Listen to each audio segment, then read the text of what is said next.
Chapter 659. Hoshidu, what kind of drama has this kid been watching recently? Yes, but I rarely use it. This time, I went to our nation at the last minute and didn't have the time to report it. If Yunyun likes it, I'll bring you to play next time? Hoshidu had bought 3 private planes in the past, and 2 of them were in Neely. However, Hoshidu had never been interested in this thing, so most of the time he booked plane tickets. Hoshidu thought for a moment and pinched Bei Yunji's face as a punishment. He said calmly, "Don't watch nonsense dramas. It's easy to damage your brain." Bei Yunji laughed and said leisurely, "Brother, you go to our nation so frequently. Don't tell me your family has arranged a fiancé for you?" Who would have thought? The moment she finished speaking, the man fell silent. Fernans had indeed looked for a few girls for him. Among them, there seemed to be a daughter from a family that old Master Fernans liked very much. He was also thinking of a way to give her to him. Bei Yunji also felt the man's silence. "You have a fiancé?" Bei Yunji's voice was obviously lighter than usual as she stared at him with her beautiful eyes. However, no one noticed that she was clenching her fists unconsciously.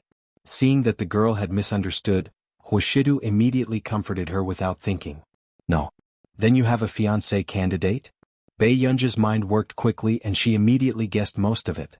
However, just as Bei Yunji was letting her imagination run wild, she accidentally met the man's deep gaze. He stared at her for a while before suddenly chuckling hoarsely. "Yes, but you still have to wait for 2 to 3 years. Bei Yunji saw Hoshidu looking at her like this and had the illusion that Hoshidu was talking about her. It must be fate. For some reason, her heart skipped a beat. Back at the Computing Institute, Bei Yunji was still thinking about a certain question, while Si Qingyan looked at Bei Yunji, who was almost an hour late at the agreed time. His eyelids could not help but twitch. "Ancestor, you've been there for 2 to 3 hours? Bei Yunji regained her senses and heard Si Qingyan's words. It didn't take long to send Tich and the others off. As for that man, Master Pei, why do you look like you're heartbroken today?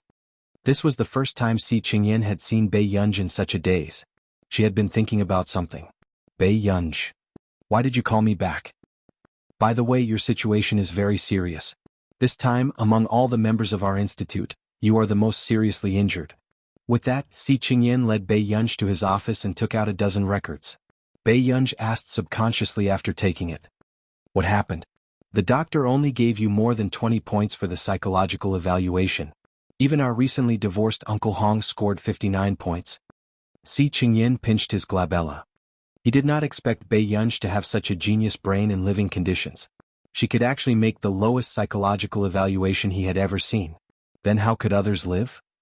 Bei Yunji looked at the score and naturally folded her evaluation sheet in half, as if she was not surprised by this score. She said calmly, "Will it affect my project?" Si Qingyan.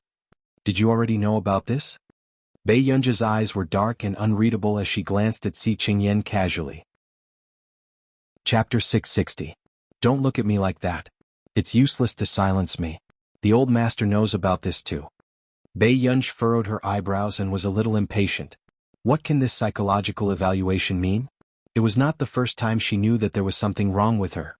Otherwise, she would not have gone to the psychological clinic so many times in her previous life. However, it was useless even after seeing it for more than 10 years in her previous life. Why should she waste this time and continue reading? Yunji, yes, this evaluation report won't affect you from getting any honors. But the old master is worried about you and I don't want anything to happen to you. After Si Qingyan finished speaking, he saw that Bei Yunji was silent. He knew very well that this fellow was amenable to coaxing but not coercion. Elder Zhong has already arranged a private doctor for you. Bei Yunji's eyelashes fluttered and she glanced at Si Qingyan calmly. Just as Si Qingyan was feeling nervous that Bei Yunji might scold him, he heard her say slowly, "Si Qingyan, I won't commit suicide." Hearing this, Si Qingyan's body froze inexplicably. He could not help but look at this arrogant and unruly girl in front of him. He had never thought that one day he would hear with his own ears that the person who said this would be Bei Yunji. Yesterday, when the psychiatrist talked about Bei Yunji's condition, he and old Master Zhong were both there. He found it hard to believe that a proud and arrogant person like Bei Yunji actually had extreme self-denial. To a certain extent, it was accompanied by some special influence in her childhood, causing her to have bipolar type I. Si Qingyan immediately asked, "Have you used a mood stabilizer in the past?"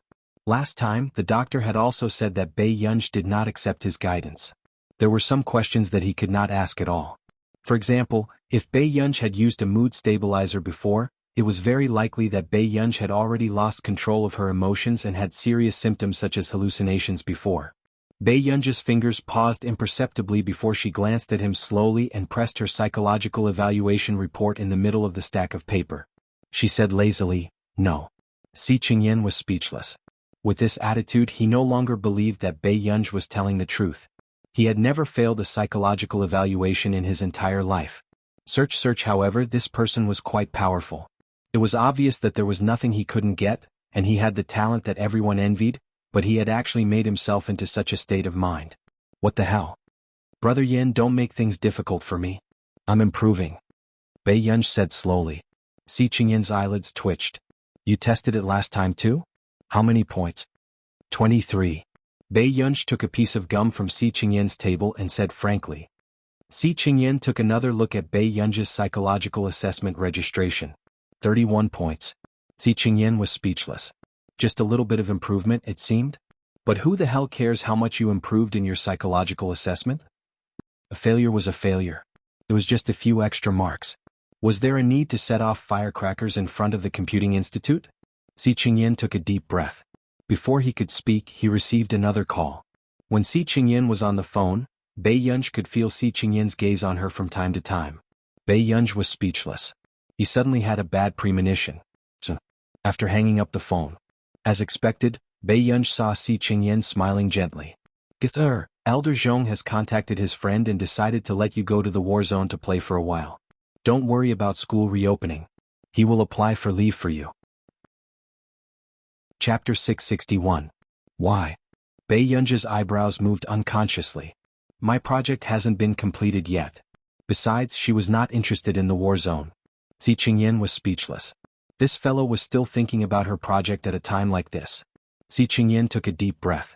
Who asked you to fail the psychological assessment? Bei Yunj was speechless. What did failing the psychological assessment have to do with her going to the war zone? I'm not going. Bei Yunj rejected him without hesitation. Si Qingyan's gaze was intriguing. According to the rules, all official members have to teach in turns. Bei Yunj was speechless. In our nation, Qin Youjiao had just gotten off the plane and did not follow Mr. and Mrs. Qin's instructions to find a nearby hotel. Instead, she got into an extended limousine that had been waiting for a long time and went to a luxurious manor. Miss Qin Youjiao, our miss is waiting for you inside. The butler smiled at Qin Youjiao and brought her to the swimming pool. She saw a graceful woman in a purple waist-length dress lying on a beach chair. The woman seemed to have noticed Qin Youjiao as well. She raised her eyebrows slightly and took off her sunglasses, revealing an exquisite face. Youjiao, I'm so honored. This is our first time meeting. The woman sat up and gestured for Qin Youjiao to sit by the side. Miss Elena. Qin Youjiao revealed an impeccable smile, but facing the elegance and aura of a foreign woman, she could not help but reveal a little nervousness. Indeed, this woman had an extraordinary status at first glance. Just call me Elena. Elena spoke Country A's language naturally and without any accent. Her red lips curved. Are you hungry on the way here? I've already gotten someone to prepare Yin Cheng's cuisine for you. Qin Youjiao was a little surprised. You're too polite. Youjiao, I treat you as a friend. At least, compared to that real young lady with another surname, I hope that you're from the Qin family more. Elena had investigated these two people. The little princess of the Qin family who had been the center of attention since she was young. The real young lady of the Qin family who was almost mixed in with the crowd and had poor aptitude in all aspects. In the end, she also felt that Bei Yunj should not have come back. So what if Bei Yunj was a descendant of the Qin family? Would she fit in with the upper class?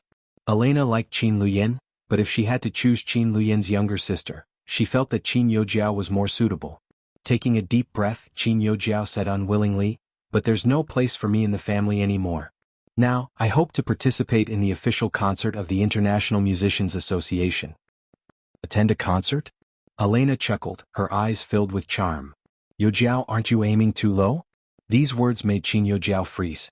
But in the next moment, Elena picked up the glass of red wine and swirled it gently. Her tone was calm and firm as she said, Youjiao, stay here for a year. I'll let you get what you want. Elena smirked. Concert? Members of the International Musicians Association who were level E and above could participate. I'll get Arn to guide you. Within a year you'll be at least a class D. D class. Qin Yojiao could not regain her senses for a long time. She was too unfamiliar with everything in the International Musicians Association. The woman's fingertips brushed against the cake and she licked her fingers clean. Her tone was naturally arrogant. Every year at my family gathering, there will be Class B and Class C members of the International Musicians Association playing. Chapter 662. I also know some things about the International Musicians Association. Arn was promoted to Class A this year. Elena said, there are only a handful of Class A members. Every Class A member is also a truly respected international musician. Hearing this, yearning and envy appeared in Qin Yojiao's eyes. When would she be able to become someone like Arn? Yojiao, you're very talented. As long as you study hard, you'll get everything you want very soon. A trace of admiration appeared in Elena's eyes. She did admire Qin Yojiao. Only such a person was qualified to be Qin Luyan's sister. Really? Then I want to know what level that person is at now. Qin Yojiao felt uneasy, but she still wanted to know if she had a chance to surpass that person. You mean Yuan? Elena was silent for a moment before she said, at the end of this year, she will be recommended by Du Xiao to take the cross-level assessment. Cross-level assessment? Qin Yojiao was stunned. I don't know the details either. Du Xiao has taken many confidentiality measures for Yuan. At the mention of Yuan, Elena's expression did not look too good. However, he probably won't let her skip too many levels. No one can skip levels to C or B in one go. After all, even if Du Xiao was the president of the International Musicians Association, other than the International Musicians Association, there was also the International Musicians Alliance in Continent K that restricted each other's development. All these years, the International Musicians Association and the International Musicians Alliance had been friends and enemies. However, now that the person in charge of the International Musicians Alliance had changed to Ao Shi, she did not know if they could still maintain such a balanced relationship. Hearing this, Qin Yojiao felt a little better. Pursing her lips, a cold glint flashed past her eyes. She didn't believe that she couldn't surpass that Yuan. As for Bei Yunj, ridicule appeared in Qin Yojiao's eyes. Her opponent was Yuan, not Bei Yunj, who could not compare to her in anything. As long as her brothers found out that Bei Yunj was really useless and was not even half as good as her, they would definitely change their minds and treat her as their younger sister again. At this thought, Qin Yojiao felt much better. New school bag website. Her eyes were firm. I'll stay. When she returned to the country, she would make Bei Yunj only worthy of looking up to her. A few days later. Border of Country A, War Zone 106. The scorching sun was like a torch, the clouds were floating in the distant mountains, the strong wind was swaying the tall pines on the rocks, as if they were vast and mighty in the sky. Nearby there was only a long road. After getting out of the car, Bei Yunj held the camera and took a picture of this scene calmly. The border protectors at the side. He didn't know what the higher-ups were thinking, sending a delicate little girl over. Moreover, this little girl was obviously spoiled since childhood. Her skin was so fair and tender that it seemed like water could be squeezed out of it. She was most likely a young mistress. She probably thought that this place was for her to go on a scenic tour. Miss, you'd better come with me, the dark-skinned young man said. Did they say how long I have to stay in there? Bei Yunj slowly rolled up the strap of the camera and caught up with the young man. I don't know, the young man said. Bei Yunj's eyelids twitched when she heard this. She glanced at the endless road on both sides. Very well, she couldn't go back. Miss, I'll take you to Captain Gao first. Along the way, what surprised the young man in camouflage was that apart from stopping to take photos, Bei Yunj almost stopped communicating with him. Chapter 663. However, speaking of which, this was very strange. In the past, only rich young masters were sent here to be beaten up. Why was a young lady sent here this time? Were people from wealthy families advocating equality between men and women now? They wouldn't even let a little girl off. Perhaps it was because Bei Yunj was too quiet that the young man in camouflage couldn't help but nag. Zhua suddenly asked, "How many days do you want to stay here?" Bei Yunj laughed and fiddled with her camera lazily. "Let's leave as soon as possible." In her previous life she was tired of staying. Although in her previous life she liked to stay in the war zone. This was probably the first time Zhua had met such a clear-headed rich man. "Don't you want to experience it?" "You're too clear-headed. The person who was sent here this year was really different from the people who were sent here in the past." Bei Yunj looked at him again and said leisurely, "Do I look like someone who's willing to suffer?" Zhou was speechless. He couldn't see any major flaws in Bei Yunj's personality, although she was a little too rational. In the past, the young masters who were sent here all looked down their noses, thinking that they were some big shot. However, the person who came today was a little unpredictable. Sweat flowed down from the texture of his muscles. Bei Yunj glanced at him and looked away, until they entered the training ground. From afar, Bei Yunj saw a group of real warriors. They were shirtless, revealing their firm chests. Weren't they too good-looking? However, when they saw Zhuo with a fair and pretty girl who looked like a fairy, their legs almost turned to jelly. Where did this little fairy come from? Captain Gao nodded and glanced at Bei Yunj indifferently. He didn't know Bei Yunj's identity. He only knew that old Master Lung had sent her here. Bei Yunj was sent to Captain Gao. At this moment, Captain Gao was training with more than 20 team members. Miss Pei. Captain Gao glanced at Bei Yunj and saw that the girl was wearing a sparkling golden skirt and a loose black suit. Only the cuffs were embroidered with exquisite golden patterns. She was also wearing a pair of leather black high heels. He said that although the young lady was here for training, she must not be allowed to encounter any physical threats. It was obvious that old Master Lung was very nervous about this delicate young lady. Captain Gao, I'm sorry. I don't understand. Bei Yunj, she didn't feel any psychological pressure at all. The girl's black hair was loose and curly, draping over her shoulders. Her eyes were bright and languid, too exquisite and beautiful. Do you know that you came to the war zone today? Captain Gao took a deep breath. Bei Yunj? Who would have thought? Suddenly, someone pointed at her and said in disbelief, trembling. Hui also looked at her warily. What are you doing here? Soon, Bei Yunj turned around and saw Hui. Miss Pei, is this your first time in the war zone? Sergeant Gao asked. Just now, this young lady had said with an innocent face that she didn't know much about this. Wasn't this Miss Pei too vengeful? Could it be that she knew that he had been demoted here, so she came here specially? In the end, this newcomer, Hui, actually recognized Bei Yunj at a glance. Bei Yunj's eyebrows twitched and she glanced at Hui beside her. Chapter 664. Tell me, how did you get to know her? Captain Gao asked Hui. Hui was about to blurt it out, but he was afraid of offending Bei Yunj. After all, after seeing Bei Yunj play with guns last time, he was already traumatized by this missy. I met her when I was accompanying Captain Ji on a mission. Hui felt a little guilty. The Ji family seems to have a good relationship with Miss Pei's family. Hearing this, Sergeant Gao also took a look and roughly understood what was going on. Ji Yiqing was also a famous big shot in the district. Everyone knew that Ji Yiqing's Ji family referred to the Ji family, which had been a family of generals for generations. The Ji family was also a prestigious family in the upper-class society. It was normal for them to know some missy from a wealthy family. Captain Gao glanced at Bei Yunj and said indifferently, I'll get someone to prepare clothes for you tomorrow. From tomorrow onwards you have to follow the rules. Bei Yunj was speechless. At this moment, Bei Yunj felt more and more that Si Qingyan and Elder Zhong were tricking her. She had failed the psychological evaluation and they had brought her to this godforsaken place?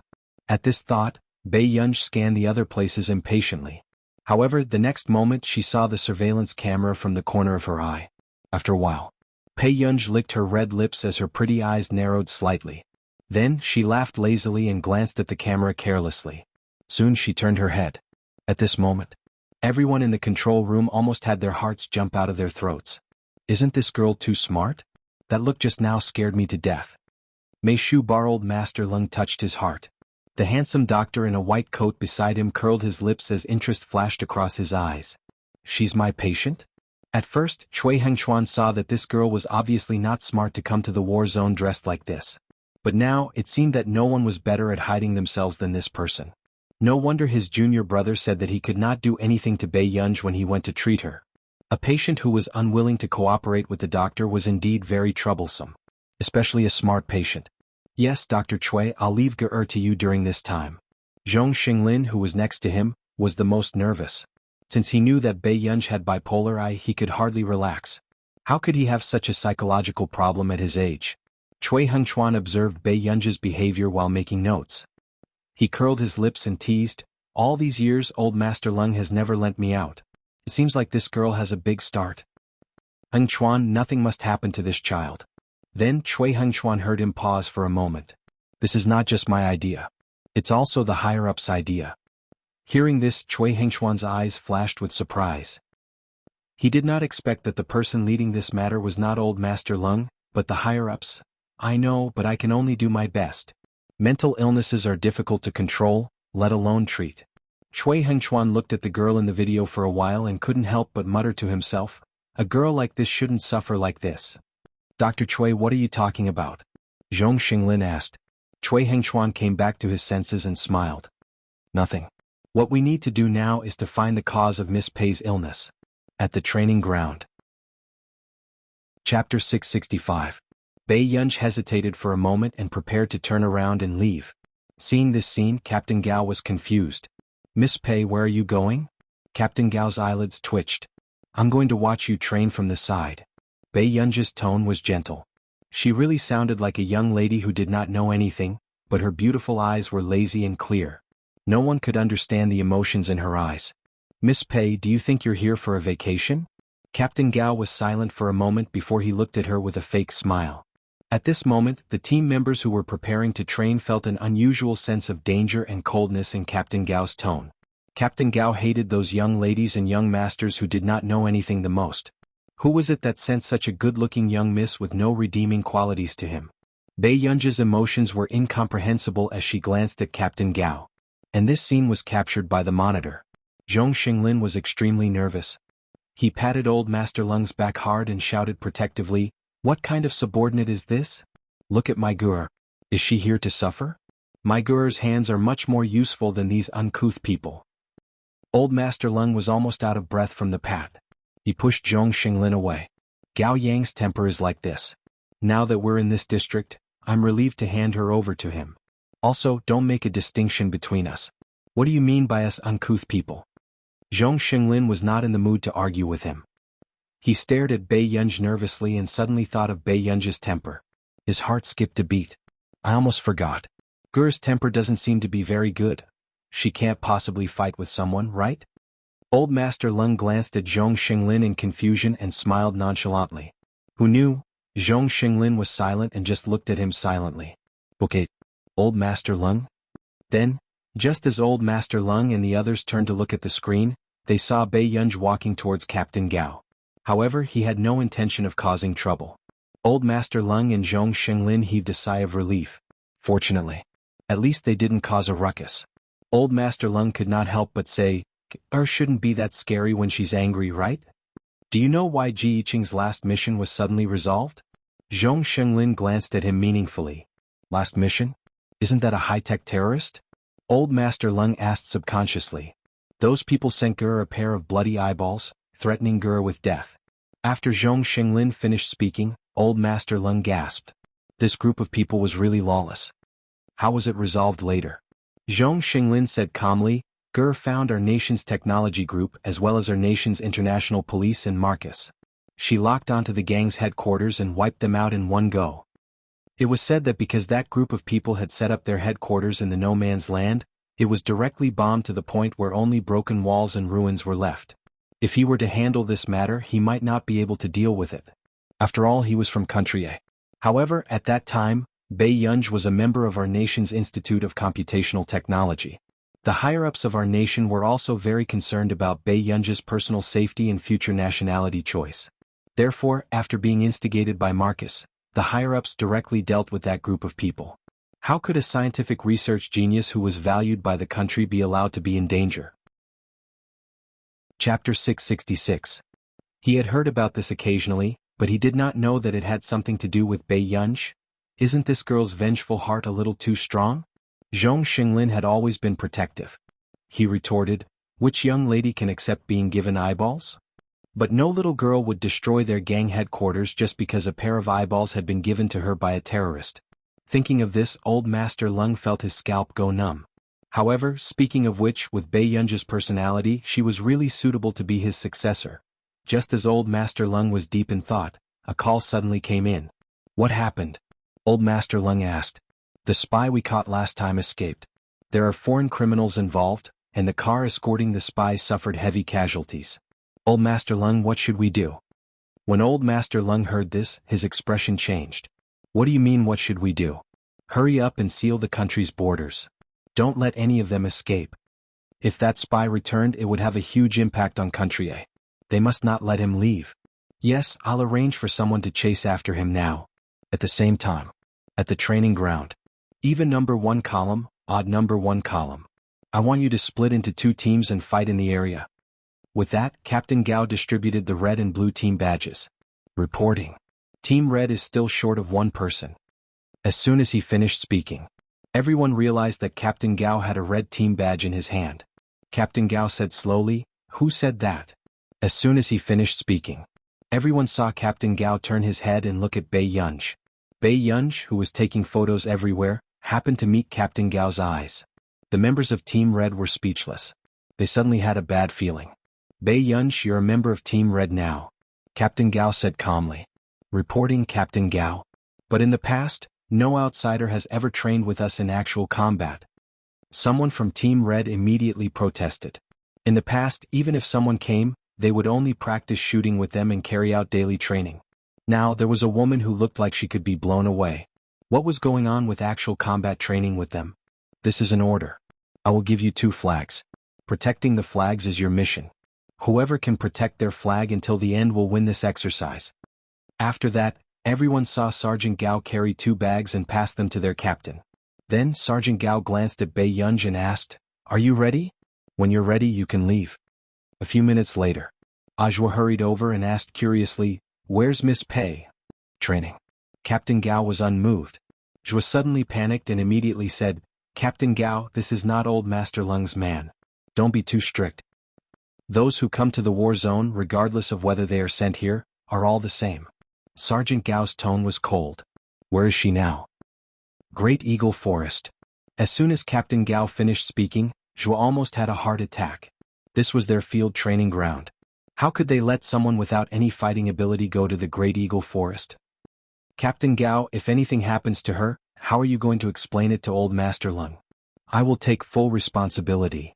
Sergeant Gao frowned. In the monitoring room, Zhong Xinglin frowned. "What's going on? Where are you sending Gur?"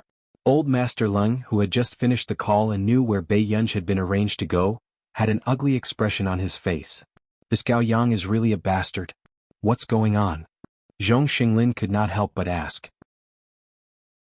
Chapter 667. That bastard, he sent her to the Great Eagle Forest. Cui Hengchuan's eyes flashed and his knuckles moved. Great Eagle Forest? This was the place where the team members trained. What Great Eagle Forest? Old Lung, speak clearly. Zhong Xinglin suddenly had a bad feeling. Indeed. The next moment, Old Master Lung pursed his lips. "It's the place where the people in our district train." "Combat training? Are you King kidding me?" Zhong Xinglin slammed the table and stood up with an ugly expression. "No. Get her back now. She's already gone. It's impossible for her to come back." Old Master Lung took a deep breath. "I don't care. If anything happens to her, do you think it's King joke?" Zhong Xinglin was instantly enraged. He sent Bei Yunj here because it was convenient for Cui Hengchuan to observe Bei Yunj and treat Bei Yunj's psychological illness as soon as possible. He did not send Bei Yunj here to risk her life. If not for Cui Hengchuan's special identity, would he have sent his heir to this godforsaken place? Elder Zhong, calm down first. Actually, I don't know what will happen. Cui Hengchuan was the first to react and said, "Old Master Lung, why don't you get Captain Gao to give the order for the team members to protect Miss Pei's safety?" Sure. After Old Master Lung finished speaking, he patted Zhong Xinglin's shoulder. "It'll be fine. Trust me. Although the Great Eagle Forest is dangerous, the others will definitely be able to protect Gur. Let me tell you, if my Gur loses a drop of blood and a little skin, that guy with the surname Gao must be punished." Zhong Xinglin said expressionlessly. "This?" Old Master Lung hesitated. Zhong Xinglin sneered. "Old Master Lung, that's not just anyone. Do you know what kind of conditions Country R has offered to poach her?" As soon as he finished speaking, Old Master Lung remained silent. Cui Hengchuan's eyes flashed. That girl was... He had always thought that he was at least 30 or 40 years old. Zhong Xinglin finally realized that he had exposed Bei Yunj's true identity. He pursed his lips and didn't say anything. The next moment, Old Master Lung said helplessly, "Got it? I'll make the arrangements. If anything happens to Gur, I'll make sure Gao Yang receives the appropriate punishment." After saying that, Old Master Lung looked at Cui Hengchuan beside him. "Dr. Cui, I hope you can keep this matter a secret. After all, Gur's information is not allowed to be made public." I understand. Hearing old Master Lung's words, Chui Hingchuan was finally sure that this girl was really, he's actually so young. Chui Hingchuan glanced at Bei Yunji's personal information. He was not even 20 years old. He actually had such an achievement? No wonder Zhong Xinglin and old Master Lung were so nervous about Bei Yunji. Researchers like her were indeed important targets of protection. Not long after, Captain Gao received a call from old Master Lung and was even scolded to his face. In the end, he was given a mission that he had to carry out. Protect Bei Yunji. This made Captain Gao unhappy, but he had no choice but to give this order to the two teams. In the helicopter, when the members of Team Blue heard the voice from the walkie-talkie, they could not help but look at Bei Yunji. Bei Yunji changed her clothes before boarding the helicopter. She had just sat down and set up the communication device when she saw everyone looking at her with a complicated gaze. What's the matter? Bei Yunji glanced at them indifferently. What's your name? Captain Chinhu asked.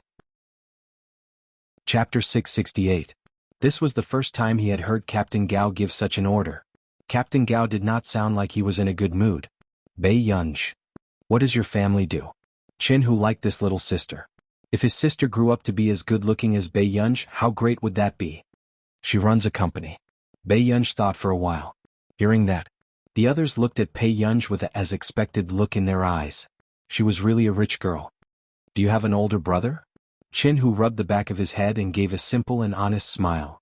All right, brother who is talking about his sister again? The team member next to him teased. Yes. Bei Yunji said lightly. How is your relationship with them? Chinhu's eyes lit up. Very bad. Chinhu, very good. End of topic. What's going on? Our red team has one less person than the blue team, and we still have to protect a burden. One of the young troublemakers said impatiently. He did not care about Bei Yunji at all. Bei Yunji glanced at the young boy carelessly. She knew in her heart that that burden was referring to her. What's wrong? You're not willing to protect the little fairy. A frail-looking boy wearing glasses next to him laughed. Protect my ass. Who the hell wants to be accompanied by a woman on a mission? That person roared angrily. Hearing that, Chinhu frowned. What do you mean by following a woman? Do you think you can inherit the throne with just a woman? Watch your mouth. Don't the blue team have a female comrade too? The troublemaker's face turned green. Then he glanced at Bei Yunji and sneered. Daidan next door is not bad, but what about this one? Xiang Hongtao, you, all right? Shut up. Chinhu scolded and glanced at Xiang Hongtao. Will you be unwilling to protect the hostages when you're on a mission in the future? Xiang Hongtao saw that the people around him did not say anything to help him and sneered. After glancing at Bei Yunji, he nodded. All right, then let's just say we're protecting the hostages. I hope this spoiled hostage can give me less trouble. Bei Yunji glanced at him and sneered. What are you laughing at? Xiang Hongtao was immediately enraged. I'm fine. Bei Yunji said slowly, it's just that I thought that only animals can't control their mouths. What did you say? Xiang Hongtao was furious. He gritted his teeth and stared at Bei Yunji. His eyes were almost spitting fire and his knuckles were cracking. The others also unconsciously fell silent. This young miss was too bold with her words. You don't understand? Bei Yunji raised his eyebrows. There was a faint smile in his eyes. He said playfully, watch your mouth. Don't bark like an animal. Understood? Xiang Hongtao's face darkened. He suddenly stood up and wanted to walk towards Bei Yunji. How dare you say that, Xiang Hongtao? Chinhu interrupted his thoughts. Get lost if you don't want to train. Instantly. Xiang Hongtao pursed his lips and suppressed the anger in his heart. A few minutes later he sat back down. Chinhu also had a headache over Xiang Hongtao. Xiang Hongtao was clearly the most outstanding person in this group, but he was also the most troublesome. With this personality he would suffer in the future sooner or later. This girl's words are really vicious. Old Master Lung sucked in a breath of cold air. Chapter 669. Due to the sudden kidnapping of the spy, Old Master Lung left the surveillance room first and contacted the higher-ups. Only Zhong Xinglin and Chui Hengchuan were there. Zhong Xinglin saw that Chui Hengchuan did not take notes and could not help but ask, will there really be any results from observing like this? No matter how strong a warrior's psychological defense is, there will be flaws in their expressions when they face an unknown territory. Chui Hengchuan raised his eyebrows. His eyes were as dark as ink and his tone was gentle and calm. But if Miss Pei also knows psychology, then this will be troublesome. He had seen all kinds of patients, and there were also those who hid their illnesses for fear of treatment. However, these people could not be figured out. He could control their psychology very well. But Bai Yunji he was not sure. At least until now, he had not observed any useful information. I'm not sure either. Zhong Xinglin's eyelids twitched. Who knew what Bai Yunji knew? Physics, mathematics, medicine, he did not know how Bai Yunji's brain worked. She knew more or less all of them. How could an ordinary person have the energy to learn so many fields? Continue observing. There might be a breakthrough. While they were chatting, the two teams had already negotiated a few times in the Great Eagle Forest. Team Red was in a sorry state. *CK is Team Blue shameless? They like to ambush so much. Team Red could not help but curse. Chin who wiped his sweat and chuckled. You can't blame them. Black and white cats. A good cat that catches mice is a good cat. I think it's mainly because we don't have enough manpower. Behind Chin Hu, someone complained, not only do we have one less person than Team Blue, but we also have to spare energy to protect people. Chin Hu glanced at him. Miss Pei performed well. At least she didn't cause us any trouble. Team Blue didn't attack Miss Pei either, so don't blame others for the failure. Hearing this, that person wanted to say something but hesitated. He could only lower his head angrily, feeling indignant. If they lost again in this combat exercise, not to mention punishment, he and his brothers would be mocked again. Team Red had lost 3 times in a row and could not raise their heads in the district. At this moment, Chin Hu added, however, the female comrade of Team Blue is indeed powerful. They had almost been completely wiped out because Dai Dan had locked onto their approximate location based on the terrain. Hearing this, the team member who was beside Pei Yunji and protecting her nodded and said enviously, of course. Dai Dan graduated from the computing department of Yun University. With that, the team member protecting Pei Yunji could not help but look at Pei Yunji and ask curiously, Sister, what did you learn? Which university? Pei Yunji said lazily, I haven't gone to university yet. I repeated a year and am in my 2nd year of high school now. To her. Beside her, Xiang Hongtao laughed coldly and said to the team member protecting Pei Yunji with a mocking tone, do you think you can be like Dai Dan just because you're a woman? Xiang Hongtao. The team member protecting Pei Yunji did not have the intention to do so either. Hearing Xiang Hongtao's words, he immediately shouted a warning at him. This scene was recorded on the monitor. Captain Gao, who came to look for Old Master Lung, happened to see this scene. He hid the mockery in his eyes. Why are Dr. Cui and Elder Zhong here? To observe the patient. Cui Hengshuan's tone was gentle. He was wearing a white coat and was a little out of place with the surrounding environment. Sergeant Gao also felt that the way Zhong Xinglin looked at him was a little hostile and cold. Chapter 670. I have to keep an eye on our treasure in case something happens to it in your district. His tone was clearly filled with mockery. Captain Gao didn't quite understand why Zhong Xinglin was suddenly so hostile towards him. However, with Zhong Xinglin's status and reputation, he couldn't afford to offend him. Hence, Captain Gao also sat at the side and quietly watched the situation on the screen. On the monitor, Team Red had been suppressed by Team Blue the entire time. If this went on, Team Red would probably lose in less than 2 days. At this moment, Bai Yunji kicked the gravel under her feet and glanced around. After a moment of silence, she said to the team member who had been protecting her, White Bear, can you lend me your computer? White Bear seemed to be the team member's code name. Bai Yunji didn't ask much and didn't care about this name. Hearing this, White Bear thought that Bai Yunji wanted to play games. He hesitated for a moment. Girl, I don't have time to play games for you now. Why don't I let you play during the night break? Bai Yunji was speechless. At this moment, in the monitoring room, Cui Hengshuan's eyes lit up when he saw this scene. His slender and good-looking hands immediately took notes. Even Zhong Xinglin couldn't help but smile when he saw Bai Yunji being despised. Captain Gao was the only one who frowned. Did Bai Yunji understand the rules? She still wanted to play games at this time? Captain Gao looked listless and then turned to look at Team Blue. He suddenly lost interest in Team Red. In the team there were also people who had the same thoughts as Captain Gao. White Bear, you want to let Miss Pei play games on a high-end computer? Xiang Hongtao couldn't help but sneer. There should be a lot of private files on your computer, right? Aren't you afraid that they will leak? Miss Pei definitely won't. Besides, private files are all locked. Bai Yunji looked up at White Bear, who was more than 9 meters tall. Before she could think of what to say, she suddenly heard the alarm in front. Everyone be careful of the nearby minefields. After saying this, before Bei Yunj could react, she heard White Bear say, "Sorry for offending Miss Pei." Bei Yunj had just turned her head when someone suddenly hugged her leg and lifted her up gently. The next moment, she sat on the White Bear's strong arm. "Miss Pei, it'll be very uncomfortable if your shoes get wet." A serious look appeared on White Bear's honest face. He held Bei Yunj's calf with one hand and didn't have any intention of overstepping his boundaries. Bei Yunj looked at the small river that they had to cross. "Thank you." Why did she suddenly feel so weak? "Let me get you a computer." Bei Yunj did not give up and added, "I'll hold it. It won't get wet." White Bear didn't think much of it.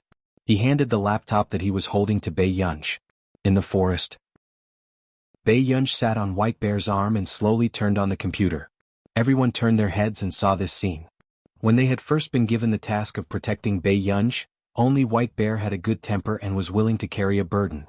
Looking at the others who would be willing to accept this task. "Bei Yunj, don't go overboard. What right do you have to sit on White Bear's arm?" Xiang Hongtao was furious. He saw that Bei Yunj didn't even need to walk.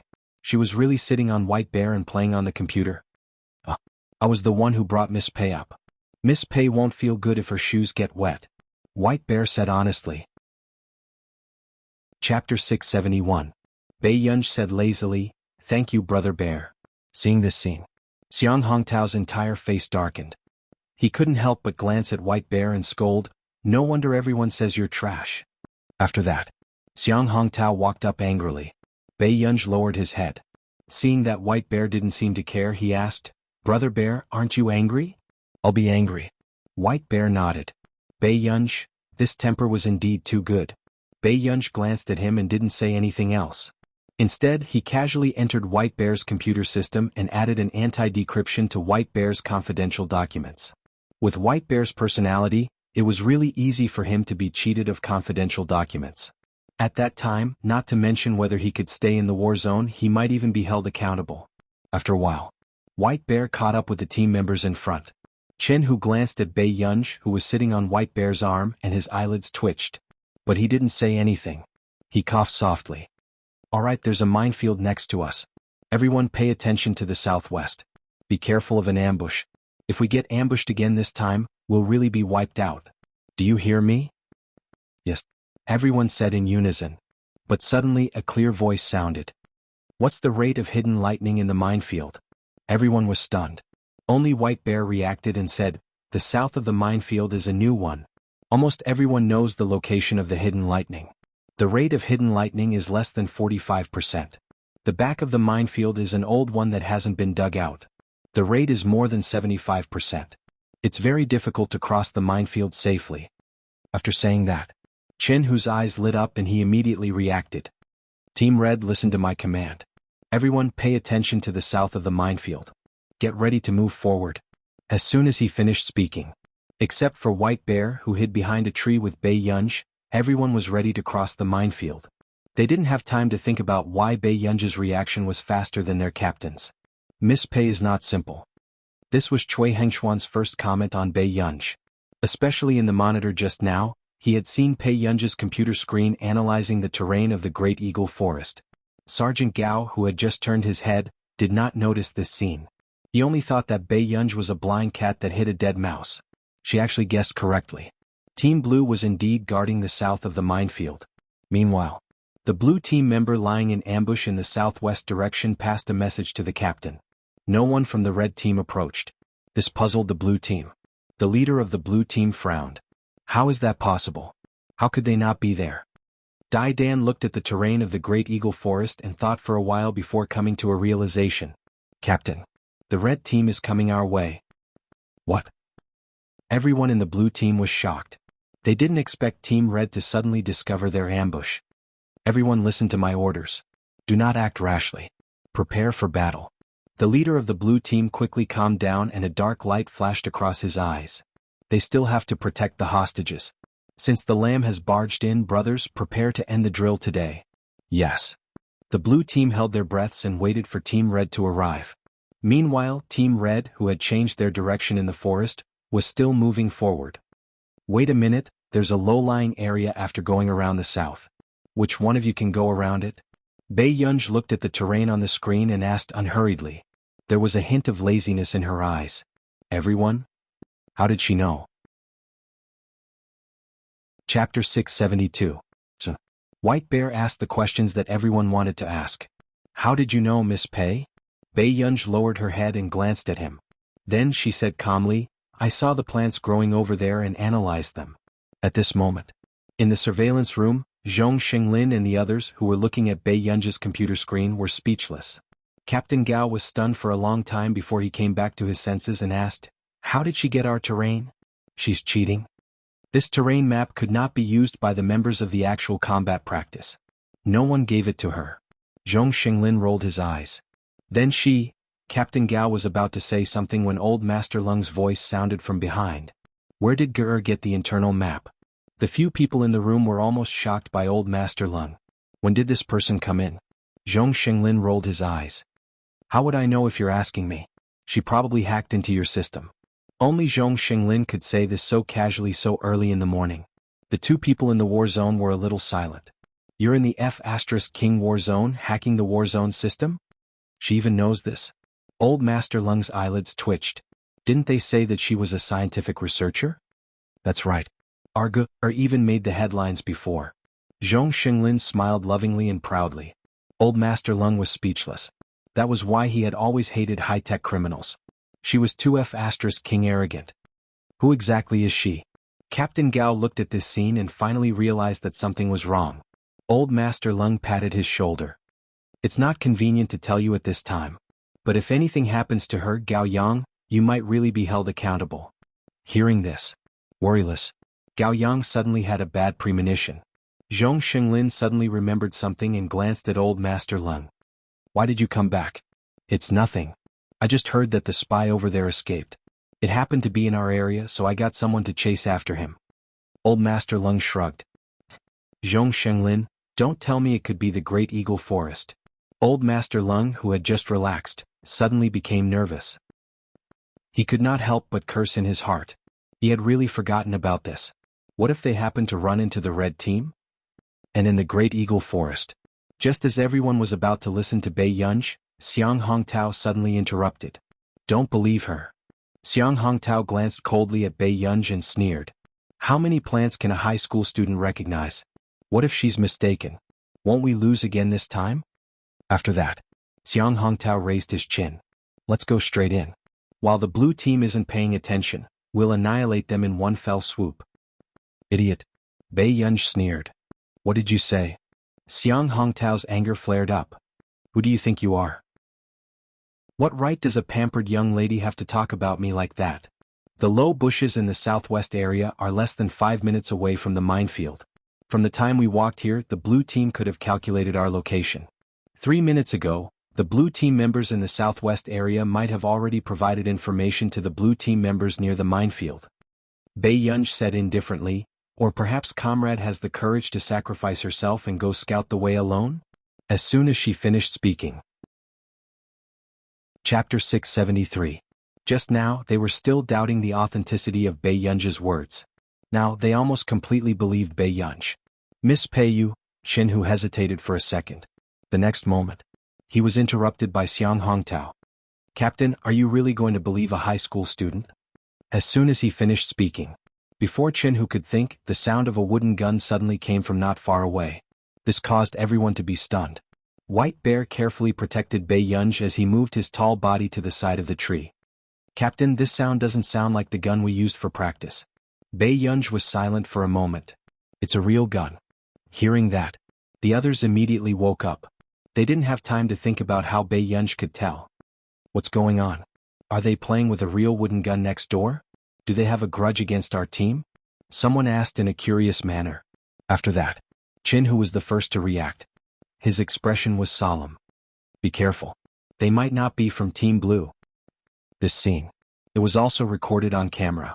Old Master Lung, who was in front of the camera, stood up abruptly. His heart was already tense. Could it really be such a coincidence? Lung, quickly find someone to save her.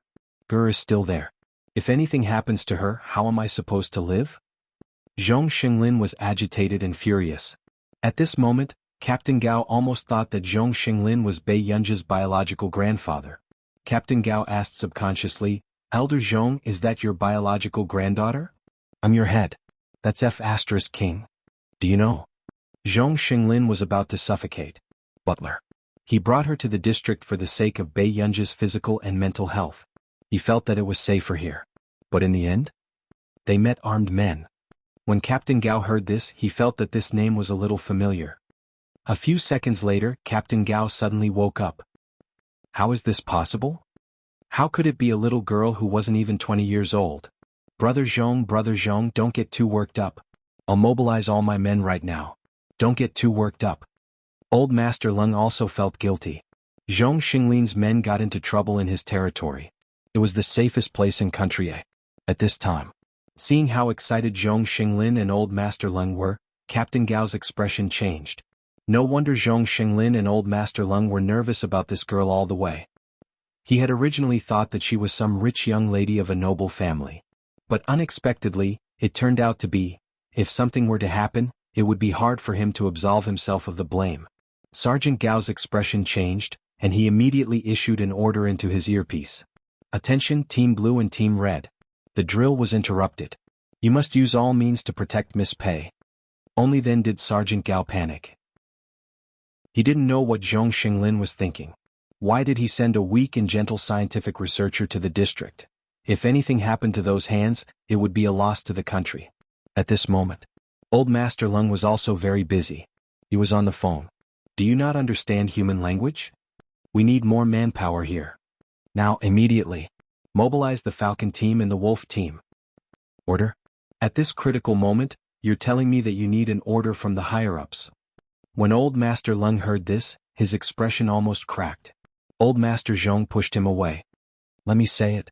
As soon as he finished speaking, Zhong Xinglin held the phone and quickly said, I'm Zhong Xinglin from the Computing Institute. Special circumstances. Chapter 674. You're in the district too? After the other party recovered from his shock, he reacted. Wait, the emergency is... Zhong Xinglin could not stand the other party's nagging. Go and contact the captains of Team Falcon and Team Wolf. Tell them about the emergency at the Computing Institute. They'll understand. With that said, Zhong Xinglin hung up the phone. Old Master Lung asked in confusion, You know the captains of Team Falcon and Team Wolf? Yes, before the Computing Institute they were the ones who took turns to protect Guer. Zhong Xinglin did not know much about the captains in the district. However, when Old Master Lung heard this, his eyelids twitched. He could not even borrow the people from these two teams. He did not expect the higher-ups to be so generous. Such an outstanding team was used to protect Bei Yunji in turn. They were really willing to spend money. However, it was true that there had been foreign personnel who had deliberately harmed well-known researchers. And a scientific research genius like Bei Yunji should indeed put in effort to ensure her safety. At the same time, when Team Blue and Team Red suddenly received this order, they could not help but be puzzled. What was the identity of this excessively beautiful little girl? At this moment, Bei Yunji also felt the gazes of the people around her. Don't worry, I will take good care of Miss Pei. Bai Xiong's words made Sergeant Gao's eyes brim with tears of joy. Whether he could keep his job depended on White Bear. Fortunately, there was White Bear. Otherwise, if it were anyone else who would be so stubborn and serious. Bei Yunji subconsciously curled her lips and said lazily, Thank you, Brother Bear. White Bear lowered his head in embarrassment and said, Miss Pei, if you're thirsty, I'll get you some water. What's wrong with you? You're still willing to mess around with a rich young lady when you're fighting at the front line? Xiang Hongtao said irritably. In the surveillance room, Pythagorean bookstore Zhong Xinglin smiled and turned to ask Captain Gao. Captain Gao, is this troublemaker's attitude very familiar? Captain Gao was speechless. No one was more protective and vengeful than Elder Zhong. Captain Gao was a little embarrassed, especially since he had been trying to figure out Bei Yunji just now. He said helplessly, I'm sorry, Elder Zhong. I'll wait for Miss Pei to come out and apologize personally. Now, I hope more than anyone that Miss Pei can come back safely. That was this year's nominees for the Fari Something and Bu Something Something Awards. He was worthy of being called the #1 dark horse in the scientific research field. Zhong Xinglin was still unhappy. Who told Captain Gao to send his Ge'er to Great Eagle Forest. At this moment, just as Team Red was about to look for Team Blue, they suddenly saw the figure of a woman. It was Dai Dan. However, he seemed to be in a sorry state. Something happened over there. Someone from another country has broken into our training ground. One dead and one injured. Daidan didn't look too good. She glanced at Bei Yunj and didn't say anything. Her martial prowess was nothing compared to the others. Hence, the leader of the blue team told her to seek help from the red team. At the critical moment, the opponent was also a teammate. I understand. Where's Fatty? Chin, who was talking about the leader of the blue team. I'm not sure yet. When I came, they were suppressed and couldn't leave. Daidan was anxious. Brother Hu, go and save Brother Fatty and the others. Brothers were all ready. Let's see who's so bold to bully our brothers in our territory. Chapter 675. Okay. Let's make sure these bastards don't return. So, they changed into their real weapons. But before they were ready to set off, an order suddenly sounded in their earpiece. Red team, don't be impulsive. Leave half of your team to protect Miss Bei Yunj. That's what you should do. Sergeant Gao's voice sounded again. This made Xiang Hongtao furious. Are they serious? They still want to send people to take care of this miss? Xiang Hongtao was the first to glance coldly at Bei Yunj. The others did not suspect anything. If they received the order, Xiang Hongtao would be the one to take care of Bei Yunj. Xiang Hongtao would most likely disobey the order. Let's make a plan first and go save her. Daidan said lightly. After that, she took out her laptop and opened it. She pulled up a map and roughly located the intruder's address. After a short discussion, Chin, who left with half of the red team while the others stayed. Did someone ask you to protect me? Bei Yunj frowned without batting an eyelid. The others were silent. Although they knew that this had nothing to do with Bei Yunj, their brother was in danger now. They did not have a good expression. Only White Bear said, Miss Pei, don't worry. We're here. We won't let anything happen to you.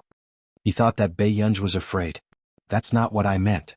Bei Yunj slowly moved the mouse arrow on the laptop. What I meant was that I don't need you to protect me. In her previous life, she had encountered a crisis because she was young. But after that, she had stayed in the district. Someone had taught her a lot. She really did not need to be protected. Miss Pei, if I didn't have to spend energy on you, my friends would have a higher chance of survival. Daidan glanced at Bei Yunj and said calmly. Everyone noticed that Daidan's hands were clenched into fists. She was already suppressing her anger and speaking politely to Bei Yunj. Bei Yunj glanced at them and casually said to White Bear, Brother Bear, let's go to the minefield. No, Miss Pei, what if you're in danger? Then I will bear the consequences. Bei Yunj took out a Bluetooth earpiece from her sleeve. This operation made the eyelids of the few people in the monitoring room twitch. Old Master Lung was silent for a long time. This is the first time I've seen someone smuggle private goods into the Great Eagle Forest. Sergeant Gao, should we stop Miss Pei from going in? I think it's too dangerous. No need. At this moment, Zhong Xinglin looked calmer than ever. No one can change her decision. But if one looked closely, they would find that Zhong Xinglin's hands were trembling. Hence, after Bei Yunj said that, White Bear really went in with Bei Yunj. This made Daidan and the others frown. It can't be? She's still causing trouble for us at a time like this? Daidan frowned and did not say anything. She just tensed up and listened to the situation on Team Red's side. When they heard another loud sound, their expressions changed. Captain? Daidan immediately took her laptop and ran inside. When the others saw this, they immediately followed. Miss Pei, what are you doing? White Bear heard the sound of typing on the keyboard and asked curiously. Can your two teams hear each other's commands? Bei Yunj adjusted her earpiece and asked. Chapter 676. White Bear paused for a moment and said, No, I can't. Bei Yunj's eyes darkened. She lowered her eyes and typed even faster on the keyboard. She said calmly, Wait a moment then. Miss Pei, what are you doing? White Bear stopped in his tracks and couldn't help but ask. At this moment, Daidan and the others also bumped into Bei Yunj and White Bear and overheard their conversation. Miss Pei, if you don't have anything else to do, please stay away. Daidan gritted her teeth and couldn't help but finish her sentence in one breath. Do you really want more of us to die? As soon as she finished speaking, Bei Yunj didn't answer and continued typing on the keyboard. White Bear was too tall and Daidan couldn't see what Bei Yunj was doing. She couldn't help but sneer. Does Miss Pei think that she has a solution? This isn't a game. I hope that even if Bei Yunj is being unreasonable, there's a limit to it. As soon as she finished speaking, before Daidan could continue, Bei Yunj suddenly stopped typing on the computer. Her lazy eyebrows moved and the corners of her lips curled up lazily. What did you say? Before Dai Dan could finish speaking, Bei Yunj interrupted her. Then she heard Bei Yunj's voice in her earpiece. The girl's eyes were deep. She sat on White Bear's shoulder and adjusted her Bluetooth earpiece with one hand. Her voice was casual and clear. The blue and red team members heard her voice. I'm sorry to interrupt everyone. Next, I hope that everyone will listen to my instructions. Blue and red team members, take the injured and leave the minefield as quickly as possible. Bei Yunj looked at her watch and estimated the distance. 100 meters away. Suddenly, the two teams in front of them were facing enemies with high-end weapons. They heard a familiar voice in their earpiece. What the heck? What was going on? This voice, wasn't it the voice of that delicate girl? Could it be that she had snatched White Bear's walkie-talkie? Monkey, is that you? Suddenly another voice sounded. Monkey? Monkey froze. Ching Shu, aren't you F*King part of Team Blue? How the F*K was the blue team able to hear their conversation? While the two teams were still in shock, Bei Yunj's voice rang out again. Everyone, I didn't give you time to catch up. At this moment, only then did everyone react. The communication devices of their two teams were most likely modified by this seemingly useless young lady. But how did she have the ability to do that? Even Dai Dan, a top student in the computer science department of Yin University, couldn't do it? In the control room. How did Miss Pei do it? Sergeant Gao was shocked. How did Bei Yunj manage to control the communication devices of the two teams in such a short period of time? Subsequently, after Captain Gao asked, Old Master Leng and Zhong Xinglin looked at him with a "you're too ignorant" look. This is really unbelievable, okay? How was this technology? This was clearly science fiction. It was too amazing. Then why don't you see whose heir this is? Zhong Xinglin was smug. On the other hand, Old Master Leng felt an itch in his heart as he watched Bei Yunj skillfully command and analyze the situation. This little girl was indeed a good seedling to be a commander in the district. However, it was a pity. He could not win against Zhong Xinglin. Sergeant Gao, give the order. Let them listen to Yunj. Old Master Leng thought for a moment and made up his mind. Chapter 677. Captain Gao hesitated for a moment. But Miss Pei doesn't have any experience in commanding. This was not a drill but an actual battle. Let her give it a try first. Old Master Leng pursed his lips. It's very likely that the other party has Meng Liang as well. Meng Liang was an outstanding geographer and was very good at computers. Unfortunately, Meng Liang had betrayed the country. Meng Liang? After Captain Gao reacted, he immediately gave everyone instructions. Team Red, Team Blue, listen to my orders. Everyone in Great Eagle Forest will listen to Miss Pei's arrangements.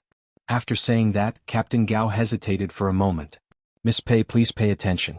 The other party also has a high-tech criminal. It's Meng Liang. As soon as he finished speaking, Captain Gao originally thought that Bei Yunj would be nervous before this. However, he did not expect to hear Bei Yunj ask in the next moment, "Who is he?" Captain Gao. A scholar who is proficient in geography and computers. Meng Liang knows too much. We're already sending more people. We won't let him leave the country. Bei Yunj's eyebrows twitched as she casually flexed her joints. Is that so?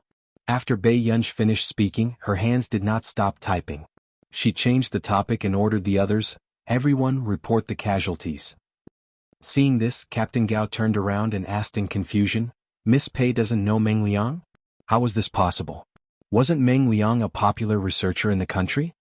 Meng Liang had asked Ger's schedule a few times before, but he was rejected, Zhong Xinglin said. To be precise, she did not reject Meng Liang but rejected everyone. Captain Gao, as expected, big shots had the temper of big shots no matter what field they were in. At this moment, after listening to everyone's report, Bei Yunj quickly came up with a plan. She said, the injured will avoid fighting. The dead will be sent away from the minefield as soon as possible. Hearing this, the others were puzzled by Bei Yunj's order. However, Captain Gao had given the command to Bei Yunj, so they could only listen to Bei Yunj. Xiang Hongtao gritted his teeth and listened to the disgusted voice in his earpiece. He had no choice but to do as Bei Yunj said. He wondered what Captain Gao was thinking. Everyone present was obviously more experienced than Bei Yunj, so why should they listen to Bei Yunj? Meanwhile, in the bushes in the hidden snow area near the minefield, the gang members frowned. Why is there no movement? Could it be that they retreated? Someone couldn't help but ask. Impossible. It's impossible for them to retreat. Meng Liang immediately retorted. His face darkened. He knew these people in his country better than anyone else. Retreating was worse than letting them die. Meng, aren't you overestimating these people? Someone couldn't help but laugh. Let me take a look. Meng Liang took a deep breath. This time they had accidentally bumped into these people. It was also bad luck. But since he was given a chance to escape, he didn't want to be locked up again. He wanted to leave. I must leave this place. With this in mind, Meng Liang began searching the area's geographical location. At the same time, Bei Yunj saw the red dot jumping in the southwest area and her eyes curved. Her eyes were lazy and good-looking, exuding the spirit of a young man. In the surveillance room. Old Zhong, what's that red dot? Old Master Lung was confused. The others were also confused. Zhong Xinglin's eyelids twitched. She seems to be setting up spots in the area to capture signals. Chapter 678. Everyone was speechless. It sounded quite simple. But was this even done by a human? I'm not too sure either. I'm a serious computer student, so I don't know much about this. Zhong Xinglin's eyelids twitched. Everyone was speechless. If he had not seen it with his own eyes, he would not have thought that Bei Yunj would even know this. The signal points near the Great Eagle Forest were very weak. They almost had to rely on the official signals of the warring party to survey the terrain. Those who did not know would think that Bei Yunj was in the command room in the district. At this moment, seeing that the other party was retrieving the terrain, Bei Yunj was not in a hurry. Instead, she scanned the terrain and began to make changes. After all this was done, Bei Yunj suddenly smiled. South of the minefield, report the number of people. Captain? Chin, who almost blurted out Captain, but when he regained his senses he immediately said, Miss Pei, 18 people. 18 people? That's enough.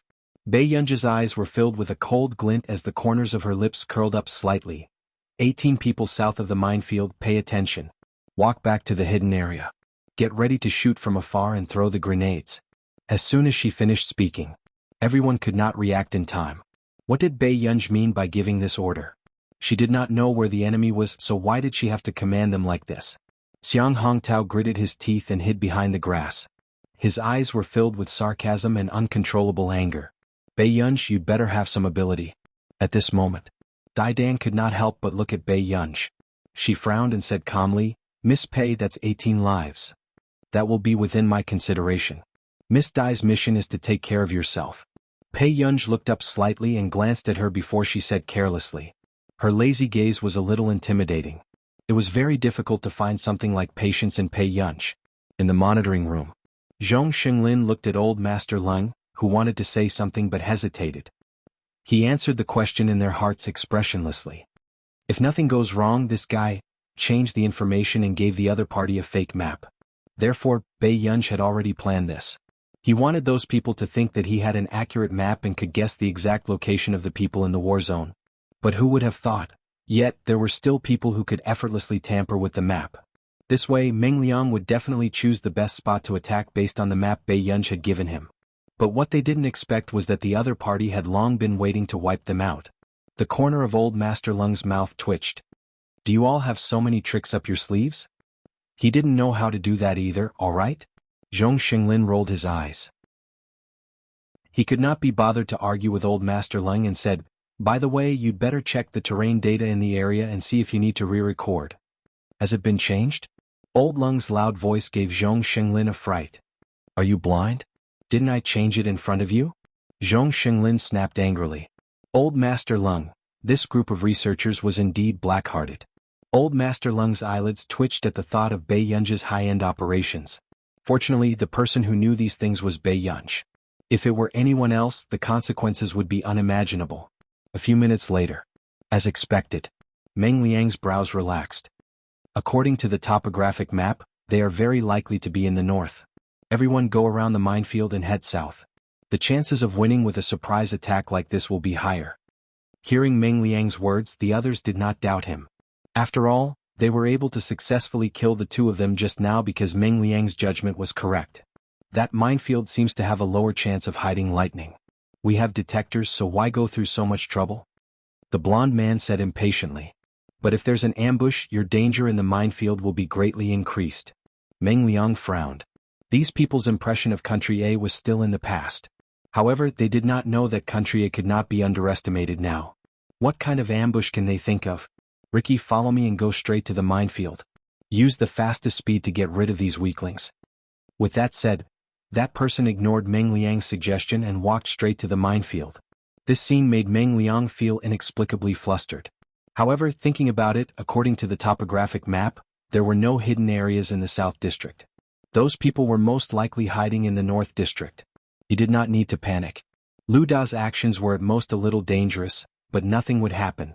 Thinking of this, Meng Liang heaved a sigh of relief and sat in the car, waiting for Lu Da and the rest. A few minutes later, the members of Team Blue and Team Red didn't expect to see their target approaching. The long-range shooter could not help but say, F***CK. Is Miss Pei a fortune teller? Wasn't this 2F***King accurate? She was really here. Everyone pay attention to the target.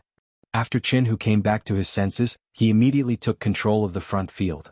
Not long after, Lu Da, Ricky and the rest finally realized that something was wrong. Captain, didn't you say that this is the stone forest? Why are there so many bushes? Ricky asked instinctively. When Lu Da heard this, his strong sixth sense made him feel a sense of danger. He had been ambushed. Oh no, everyone retreat. The moment Lu Da gave the order, there was a sudden thud and a teammate fell. This made them panic. What was going on? Why was this happening? Hurry up and go back. Hide behind the forest. Lu Da dodged the shot and was agile. Soon he hid in a safe area. However, seeing that 3 of his brothers had died this time, he could not help but grit his teeth, his eyes filled with anger. Why was there an ambush from Country A in the south? As Lu Da thought about it, he started shooting not far away. However, what he did not expect was, the next moment he saw a grenade being thrown in front of him.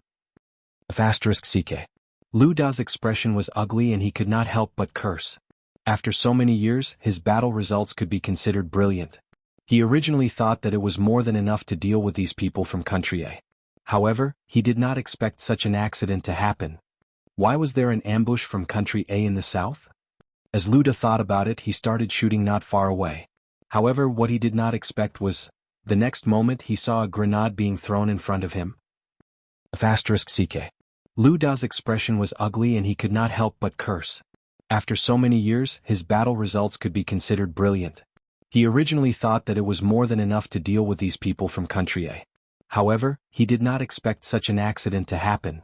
Why was there an ambush from Country A in the south? As Lu Da thought about it, he started shooting not far away. However, what he did not expect was. Chapter 679.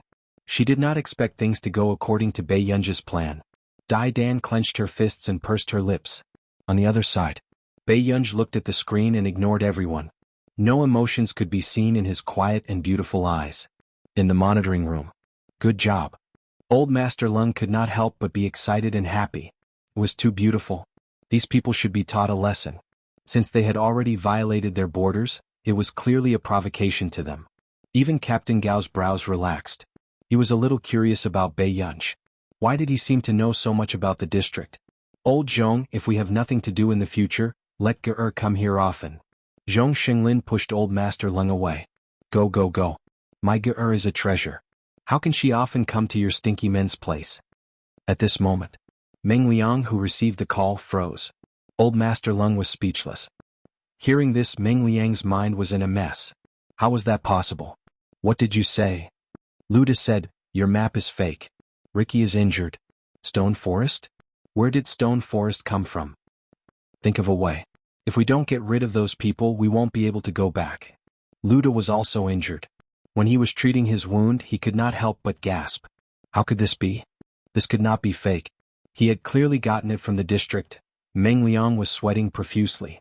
Meng Liang gritted his teeth and could only bite the bullet and turn on his laptop. However, no matter how hard he tried, he could not enter anyone's device. White Bear heard the sound of typing and did not dare to disturb Bei Yunji. 10 minutes later. Bei Yunji estimated the time and locked onto the communication message. In the SUV on the other end. Suddenly Meng Liang heard a voice ring twice. Bei Yunji adjusted his earpiece. Meng Liang was stunned for a moment. His scalp went numb and his voice trembled. Who are you? How was it possible for someone to infiltrate another person's communication device without anyone noticing? Before he could react, another clear and pleasant voice sounded. "Mr. Meng, how are you?" The next moment, her voice became much colder, and there was a hint of a smile in her voice. "But Mr. Meng, do you know the crime of killing a military officer of our country?" Meng Liang could roughly tell that she was a very young lady. After calming himself down, he laughed again. "I'm sorry for using such an impolite way to talk to you." Bei Yunji's voice was lazy, and there was no hint of apology in it. Bei Yunji licked her lips and chuckled. As for the other team members who heard the conversation between Bei Yunji and Meng Liang, they were a little afraid that Bei Yunji would be brainwashed. "Little girl, you must be very young, right? I don't know how you interfered with my communication device. But you have to understand that in this world, people die for wealth and birds die for food. I'm only doing this out of humanity." After all, Bei Yunji was still young and had not experienced much bloodshed. "How about this? I'll make a deal with you. Let me go. I won't divulge any secrets. Oh, by the way, I still have a research project that I'm willing to give to you." Meng Liang was full of confidence. "Many people outside are fighting for this research project. Little girl, don't worry. As long as you have this project, your boss won't blame you. What if I'm not willing?" Bei Yunji enunciated each word slowly. Chapter 680. Hearing this, Meng Liang's expression darkened. Not long after, he laughed. Through the earpiece, everyone could hear the sinister and cold tone in his voice. "Young lady, you're still young? Do you have to chase after me so relentlessly and gamble your life?" Bei Yunji did not stop typing. She chuckled again, her clear voice pleasant to the ear. She smiled casually. "I never gamble with my life. On the other hand, Mr. Meng, you can think of your last words first." These words. Meng Liang's face darkened. He did not know why this young lady was so arrogant. Fortunately, he still had a backup plan. A strange glint flashed across Meng Liang's eyes. He took the opportunity to send out the things he had prepared on the way. Seeing that the information was being transmitted, Meng Liang's brows relaxed and he laughed maniacally. "Young lady, you're still too inexperienced." He had taken the opportunity to say so much to her just now because he wanted Bei Yunji to lower her guard and stall for time. Meng Liang was extremely excited when he saw that the information was about to be transmitted. He immediately drove the SUV in the direction Luda had mentioned. However, Bei Yunji looked down and saw the new number transmission. Her lips curled up and she sent it back to the district. In the monitoring room, Zhong Xinglin's eyes flashed. When he saw the message on the computer, he immediately went forward to receive it. This made Old Master Lung focus and forget to ask him. After opening the document, Zhong Xinglin said, "Old Master Lung, come and see what Gur sent just now." Old Master Lung quickly went forward to size it up. However, when he saw the information inside, his expression changed. His face was ashen as he gritted his teeth. "This son of AB** should be shot." "What's wrong? Why are you so angry?" It was rare for Zhong Xinglin to see Old Master Lung so angry. "Love House, this is the address of our country's underground nuclear engineering laboratory." Old Master Lung clenched his fists and took a deep breath. Zhong Xinglin's expression changed. Of course, he knew how important this address was to their country. Yu Guang seemed to have participated in this laboratory in the past. He had disappeared from the public eye for almost 10 years. After he came out, he was more than 10 years older than his peers, and his body was no longer as before. She had just been discharged from the hospital half a year ago. Luckily, Gur intercepted it. Zhong Xinglin heaved a sigh of relief. Hearing this, Old Master Lung closed his eyes and nodded. If this thing were to spread out, the consequences would be unimaginable. However, for Meng Liang, a geographer, to be able to obtain such a thing, it also meant that there were people among them who were unclean. 10 minutes later, Meng Liang successfully received Ruda, Ricky, and company. But in the blink of an eye, he realized that the data transfer had failed. When he clicked on it to take a look, the data was severely damaged. How was this possible? Meng Liang's expression changed as he immediately picked up his earpiece. His eyes under his glasses were filled with anger. "Is it you? Did you do it?" Bei Yunji was the only one who could hear their conversation. "Which one are you talking about?" Bei Yunji asked casually. "Are you the one who cut off my signal? Who the hell are you?" Meng Liang could no longer hold it in. He was so angry that his heart hurt. How could he have encountered such a thing? A voice that clearly sounded like a young lady had actually destroyed all of his plans? Chapter 681. Bei Yunji said calmly, "I didn't intercept your signal. The next moment, without waiting for Meng Liang to retort, she said gently, I'm just trying to see if I can monopolize this signal area. However, it was obvious. From Meng Liang's experience, it was possible. When Meng Liang heard Bei Yunji's words, his scalp went numb. This person's computer skills were definitely not simple. Apart from the few technical big shots at the top, almost no one could do this. Meng Liang's blood surged to his throat. What exactly are you trying to do? Bei Yunji's signal could not be sent out. The signal given to him from the outside could not be sent in. He was completely trapped. Initially, Meng Liang was full of confidence and felt that he could deal with this group of people. But who knew that such a link would appear? Half an hour. The girl's unhurried voice entered his ears word by word clearly, and the call was hung up. Meng Liang wanted to continue speaking, but he could no longer contact her. His face was pale and his body trembled slightly. For the first time he was completely passive. What's wrong? Are there people negotiating with you? Did they make any conditions? Luda looked at Meng Liang's expression and thought that the other party had made some difficult conditions for them to surrender. Who knew? Meng Liang gritted his teeth and turned to look at Luda. She said, half an hour. This meant, obviously it was not a simple meaning. Arrogant. Who does she think she is? How dare she be so arrogant? Half an hour? Luda sneered and pressed down on his seat. He took out the box and opened it. Inside was a brand new black wooden warehouse. They won't let us go? Then they'll have to go to hell. Luda's face was fierce. Hearing this, Meng Liang moved his lips but he didn't say a word. He was about to turn on the computer when he realized that the computer was in an unstable blue screen. First Chinese network. A few seconds later, he realized what was going on. It was that person again. Meng Liang gritted his teeth and threw the computer out. What's wrong with you? Luda turned to look at him. Be careful, they might have a computer expert. Meng Liang clenched his fists. His tone was filled with reluctance and fear. He's a real computer expert. Bei Yunji threw the laptop to Dai Dan. Topographic map. Dai Dan subconsciously hugged it tightly. When she opened it, her heart trembled violently. This is... White Bear came over and squatted down to take a look. Isn't this a map of the headquarters? Miss Pei, where did you come from? White Bear asked curiously. Someone gave it to me. Bei Yunji didn't blush at all. In the control room. Captain Gao? Old Master Lung? We don't even know what nonsense you're spouting. Then these red dots, Dai Dan asked subconsciously. Bei Yunji glanced around and noticed that one of the red dots was missing. She could roughly guess what had happened. She curled her lips lazily. People these days have quite a temper. He even smashed his computer. With that said, Bei Yunji changed the topic. It's the other party's equipment positioning, but there's no guarantee that they haven't split into two teams. However, judging from their actions just now, there aren't many of them. There are about 15 of them. Dai Dan clenched her fists. White Bear could still foolishly believe that Bei Yunji was given the map by someone else. But how could she not see it? Chapter 682. Especially this location. It was no longer something a normal computer student could do.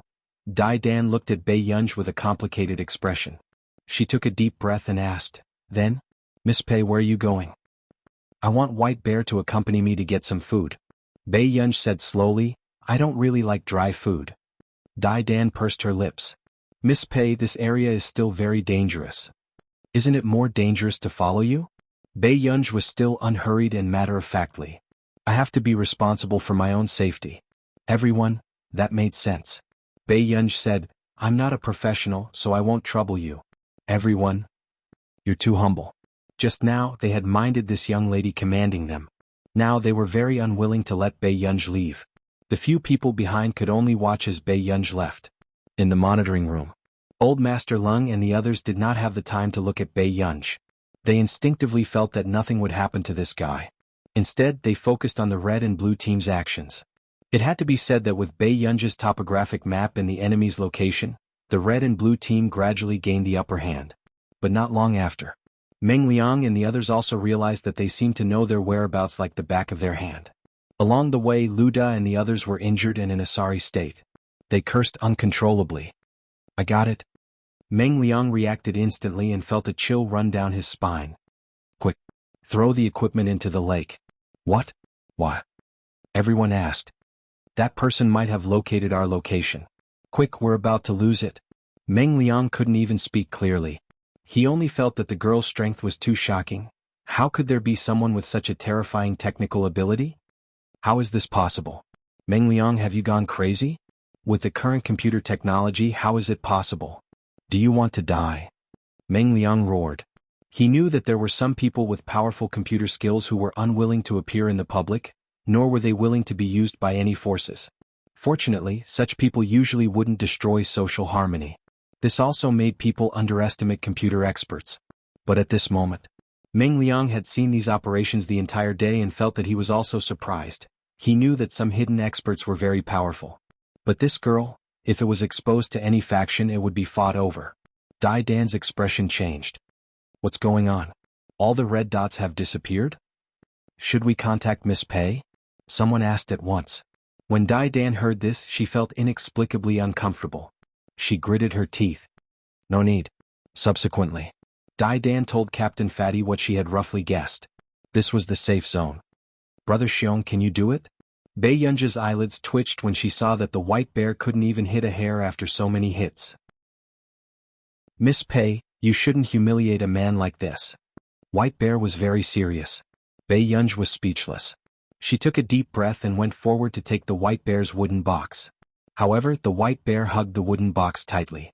Bei Yunji was confused. Give it to me. White Bear's face turned red. The tall man started to feel awkward in front of Bei Yunji. Why are you hitting the little hare? Let's go and see something else. I just want to eat the little hare. Bei Yunji's lips twitched and she started to snatch it again.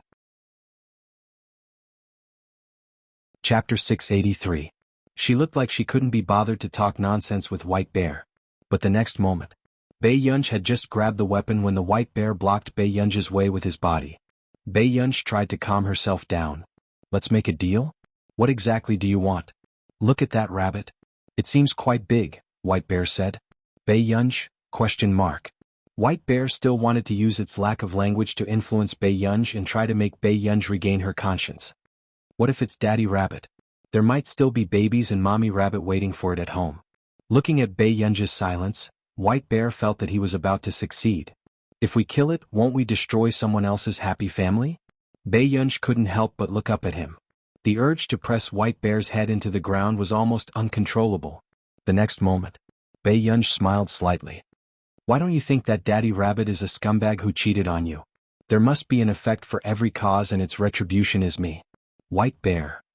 A few minutes later, Bei Yunji looked at White Bear sitting on the ground with a little rabbit in his arms and smiled honestly. How did this person who didn't kill enter the war zone? Did he not train to eat in the wild? Bei Yunji's eyebrows twitched. In the end, he squatted down slowly and poked the little rabbit's head with his index finger. He smiled lazily and asked, Aren't you going to send it home? A little rabbit can't be a scumbag. White Bear seemed to really like this cute little animal. He hugged it for a long time reluctantly. Finally, after White Bear let go of the rabbit, the two of them sat down to eat the dry food. Bei Yunji hadn't eaten dry food for a long time. He only ate a little and gave up eating. You didn't eat these when you were training? Bei Yunji drank some water and asked. Love me. I've eaten them before, but they were all live snakes and scorpions. After all, we don't have a choice if we encounter an unexpected situation. White Bear said sincerely. Bei Yunji nodded and rested her chin on her hand as she looked at the time. More than 20 minutes had passed. Suddenly, White Bear received the news in his headset. White Bear, please answer if you hear me. Got it. What happened? White Bear asked immediately. Is Miss Pei here? The other party seems to know about it. We have equipment on our side. White Bear immediately relayed the message to Bei Yunji. Bei Yunji's eyes twitched.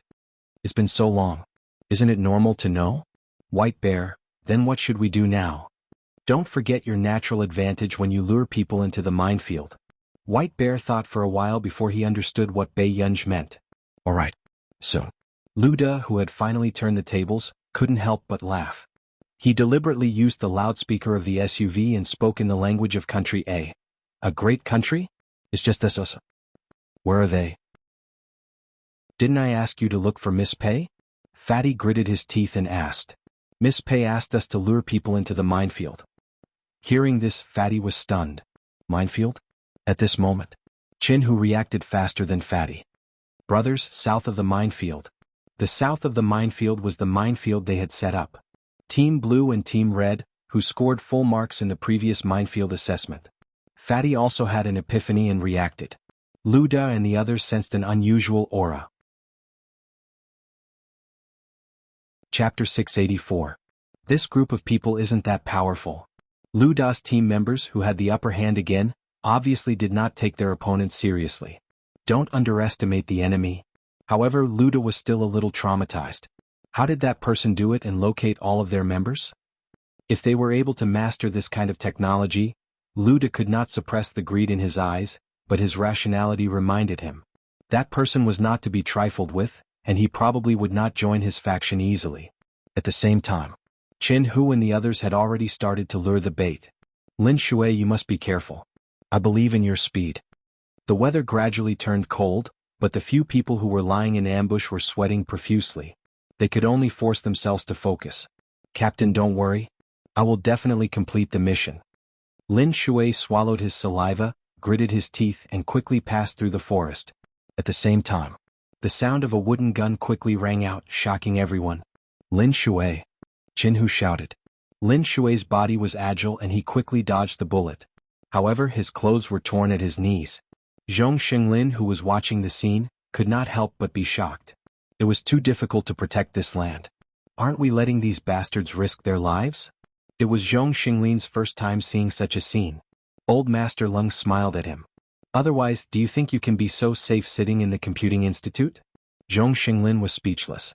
Lin Shui has always been a very capable newcomer in our district. Nothing must happen to him. Captain Gao could not help but clench his fists and mutter. A few minutes later, Luda's teammates could not help but curse. F***ck, is he provoking us? Bashan Academy, he had been jumping around in front of them. The most infuriating thing was that they could not hit him. He had been jumping around all this time. Luda's expression darkened. Moss, go and change the wooden gun. Hearing that, Moss immediately understood. He immediately went to the back and took out the box. When he opened it, it was a wooden gun.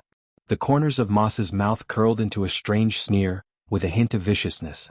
Are you jumping around blindly? I'll send you to hell.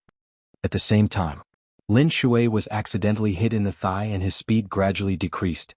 On Dai Dan's side, she was also looking for the enemy's approximate location and getting people to sneak in. Lin Shui, quickly find a place to hide. Qin Hu said. Dai Dan's voice suddenly rang out. No. If Lin Shui is hiding, they will discover our movements. When Qin Hu's team members heard this, they were enraged. What the F***ck do you mean? If you lose, you won't be able to bear the consequences. Dai Dan pursed her lips, but her hand was still looking for the location. In the control room. What's wrong with you girls? Zhong Xinglin asked. At this time, it's normal for her to do this in order to be foolproof. Old Master Leng understood Dai Dan's cold-blooded actions very well. But Zhong Xinglin frowned. But she didn't find the location at all. How can you be so sure that nothing will go wrong? Zhong Xinglin was puzzled. Old Master Leng and Captain Gao were stunned when they heard that. What did you say? They were laymen.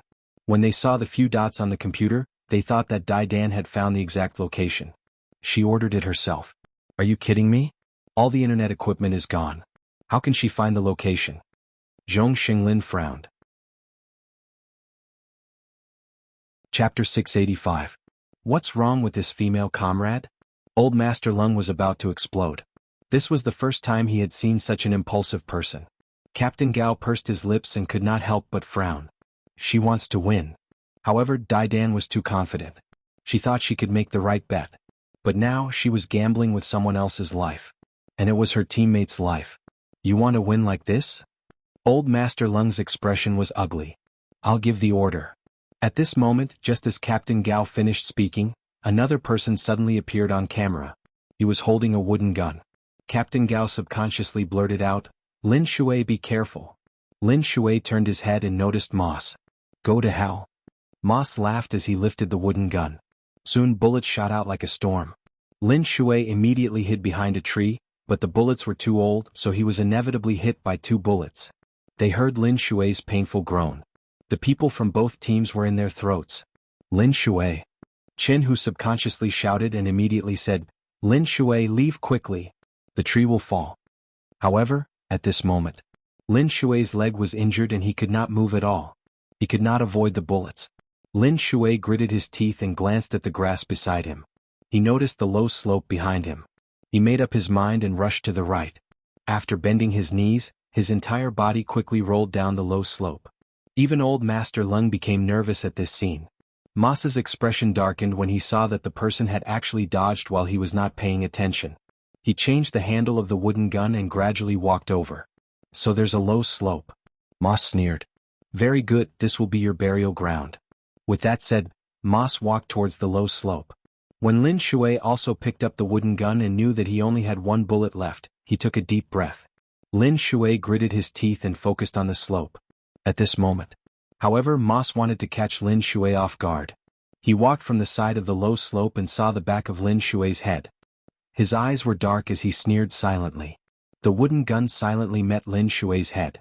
Lin Shui, be careful. Captain Gao subconsciously shouted. The people in the monitoring room were also on tenterhooks. But before Lin Shui could react, it was already too late. Lin Shui couldn't help but feel a chill in his heart. Just as he turned his head, he heard the sound of a wooden barn. He quickly closed his eyes. But after 2 or 3 seconds he didn't feel any pain. What's going on? Lin Shui subconsciously turned his head and saw Bei Yunj not far away. One of her beautiful eyes was closed and her finger was still on the trigger. No one noticed that the evil redness in the depths of the girl's eyes was constantly moving. Miss Pei? Lin Shui's voice caused everyone to be stunned. Miss Pei saved Lin Shui? The evil redness in the girl's eyes gradually disappeared.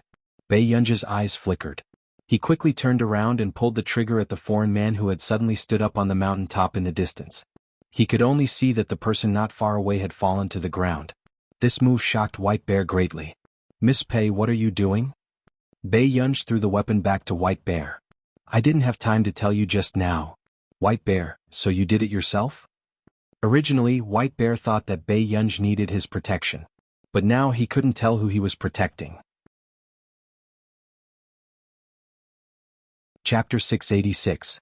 After Bei Yunj finished speaking, the White Bear obediently carried him up. Lin Shui, who was carried up. Wait, let's bandage it first. Bei Yunj saw the blood on Lin Shui's leg and subconsciously took a step back. Lin Shui, could his disdain be any more obvious? After Bei Yunj sensed Lin Shui's complicated gaze, he added, I'm a little dizzy from seeing blood. Lin Shui, that's not what the wooden warehouse in your hand said just now. In the monitoring room, everyone heaved a sigh of relief. Bei Yunj had arrived in time just now. If Bei Yunj had not come at that time, Lin Shui would have lost his life. Miss Pei, why does she know how to use a wooden warehouse? Captain Gao now felt that Bei Yunj was really mysterious. The first time they met, she looked like a rich and powerful young lady. But in the end? This person kept breaking everyone's understanding. Not only was she the rumored scientific researcher, but she also knew how to use a wooden warehouse? Where did such a godlike person come from? Old Master Lung looked at the girl on the screen and felt his heart ache. If it weren't for the fact that Zhong Xinglin had gone crazy searching for an heir for so many years, he would definitely snatch her away from him. This guy was really too good of a seedling. Zhong Xinglin was really lucky. Only Cui Hengchuan kept taking notes. There was a hint of seriousness in his gentle eyes. Dr. Cui, what did you find? Zhong Xinglin turned around and asked curiously. Nothing. Cui Hengchuan smiled. When Zhong Xinglin nodded and did not pay any more attention, he was deep in thought. The emotions that appeared in Bei Yunj's eyes just now appeared in his mind. It was a coldness that had never appeared before and some kind of emotion that had been stimulated. However, not long after. Bei Yunj controlled it very well. A hint of interest flashed across Cui Hengchuan's eyes. He could not help but take out a photo of Bei Yunj. Not long after. He did not put it back in the medical record.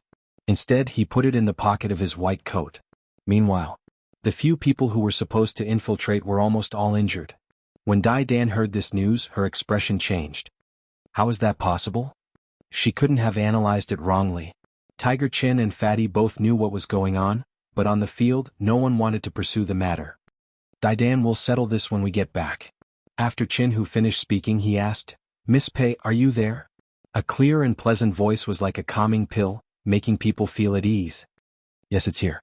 Soon, Chin who analyzed the current situation to Bei Yunj. Bei Yunj didn't have a computer, so he could only recall the topographic map. The bushes over there are too easily exposed. They won't hide there. Let's see if there's a river with more floating grass. Bei Yunj remembered that there was such a terrain in that area. Not long after, the people who were still surveying exclaimed in surprise, There's such a river.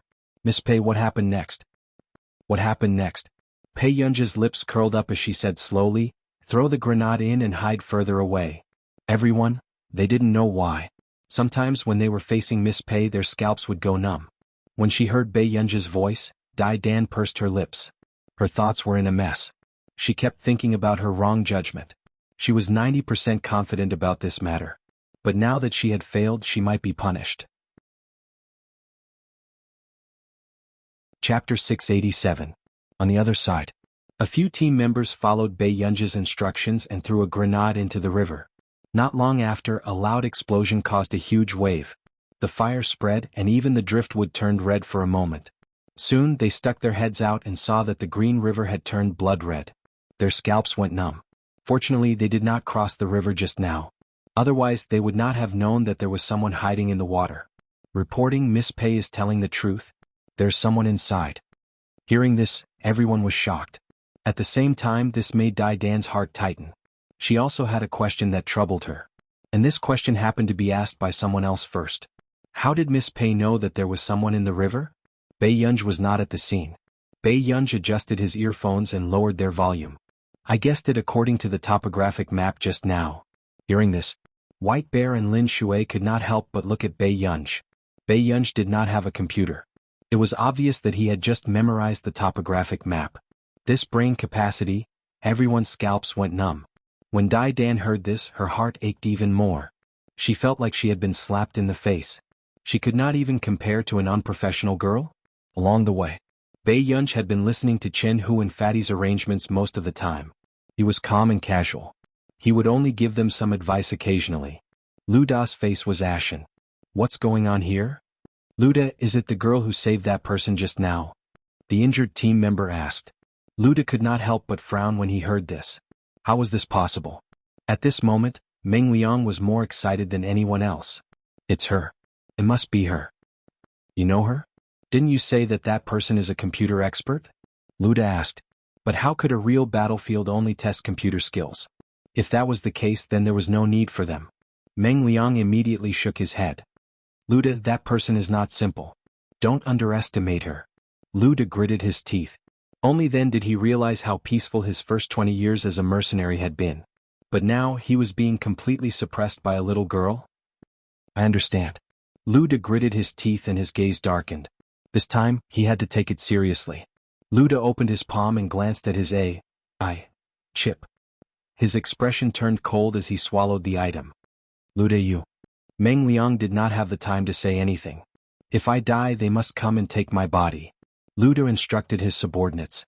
His subordinate was not convinced. It's just a woman. Lu Da, don't be too negative. That's right, that hateful woman. I must kill her. Lu Da also had a ferocious expression. He had actually forced him to this extent. Indeed, he deserved to die.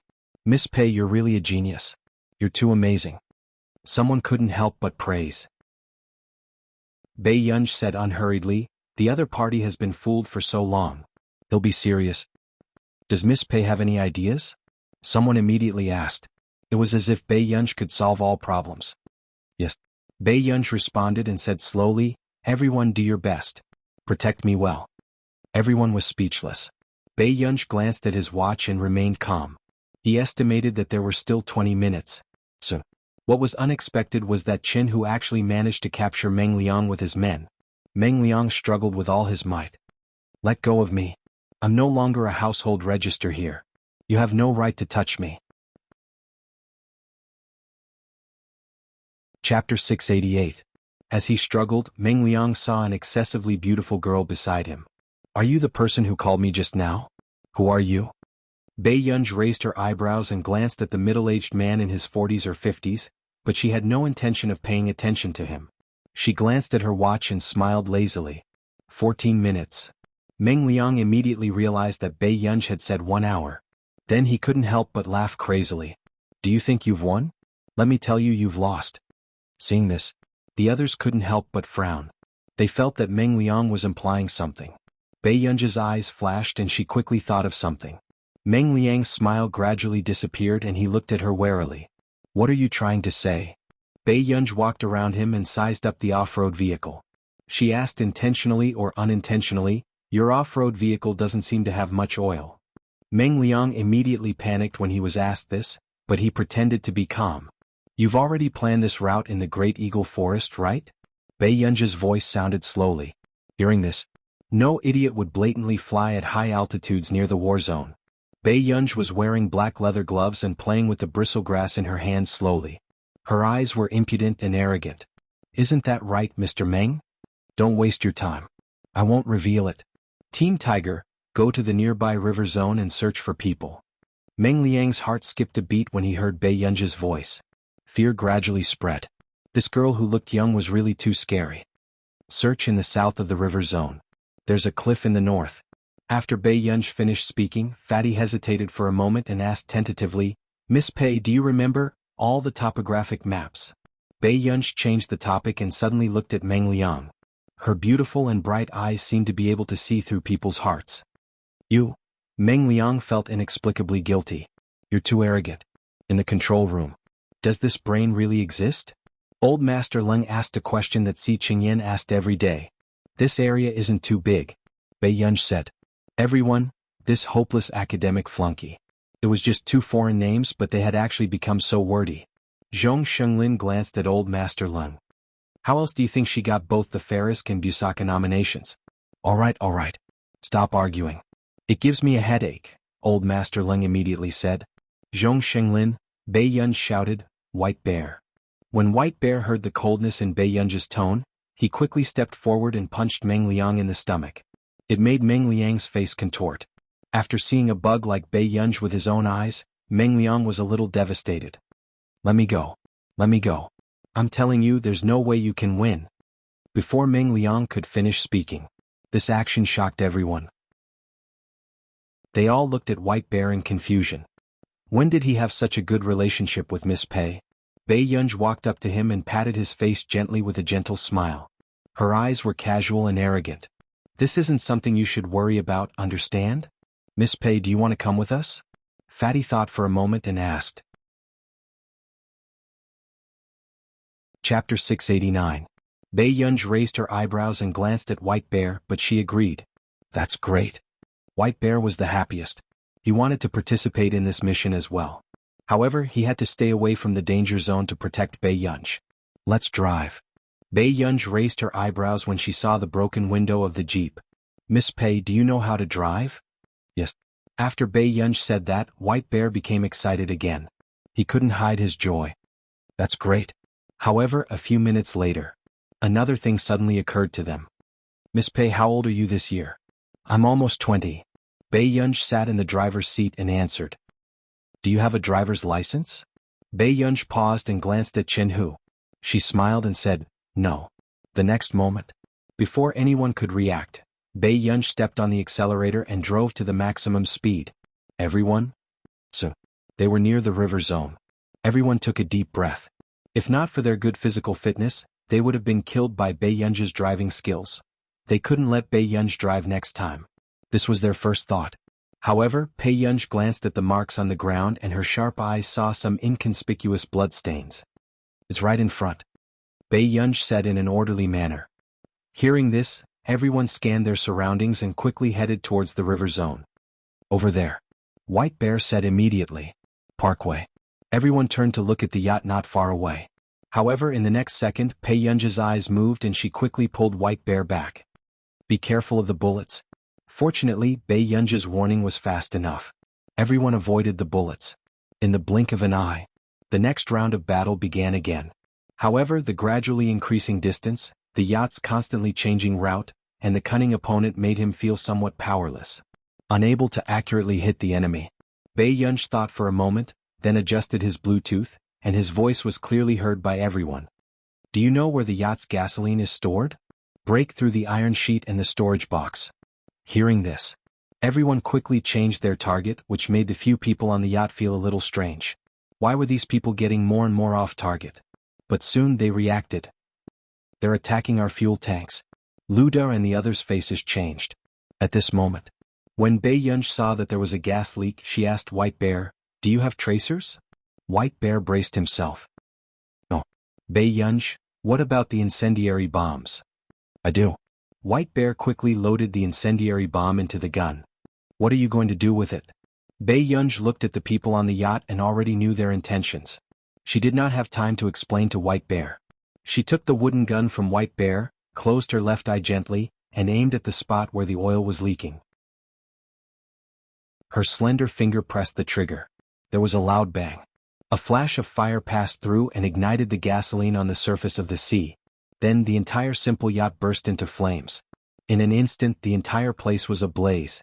Everyone present was shocked. They subconsciously looked at the girl who had just opened the gun. Was she really not a King trained person? "Go and catch them. Don't let them escape." Bei Yunj raised her eyebrows. Luda and the others cursed along the way, saying that these people were playing dirty tricks. Chapter 690. Luda, there's someone there.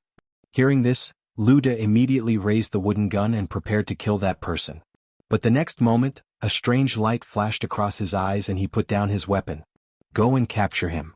After saying that, soon someone pushed a young boy who was only wearing pants over. "Who are you?"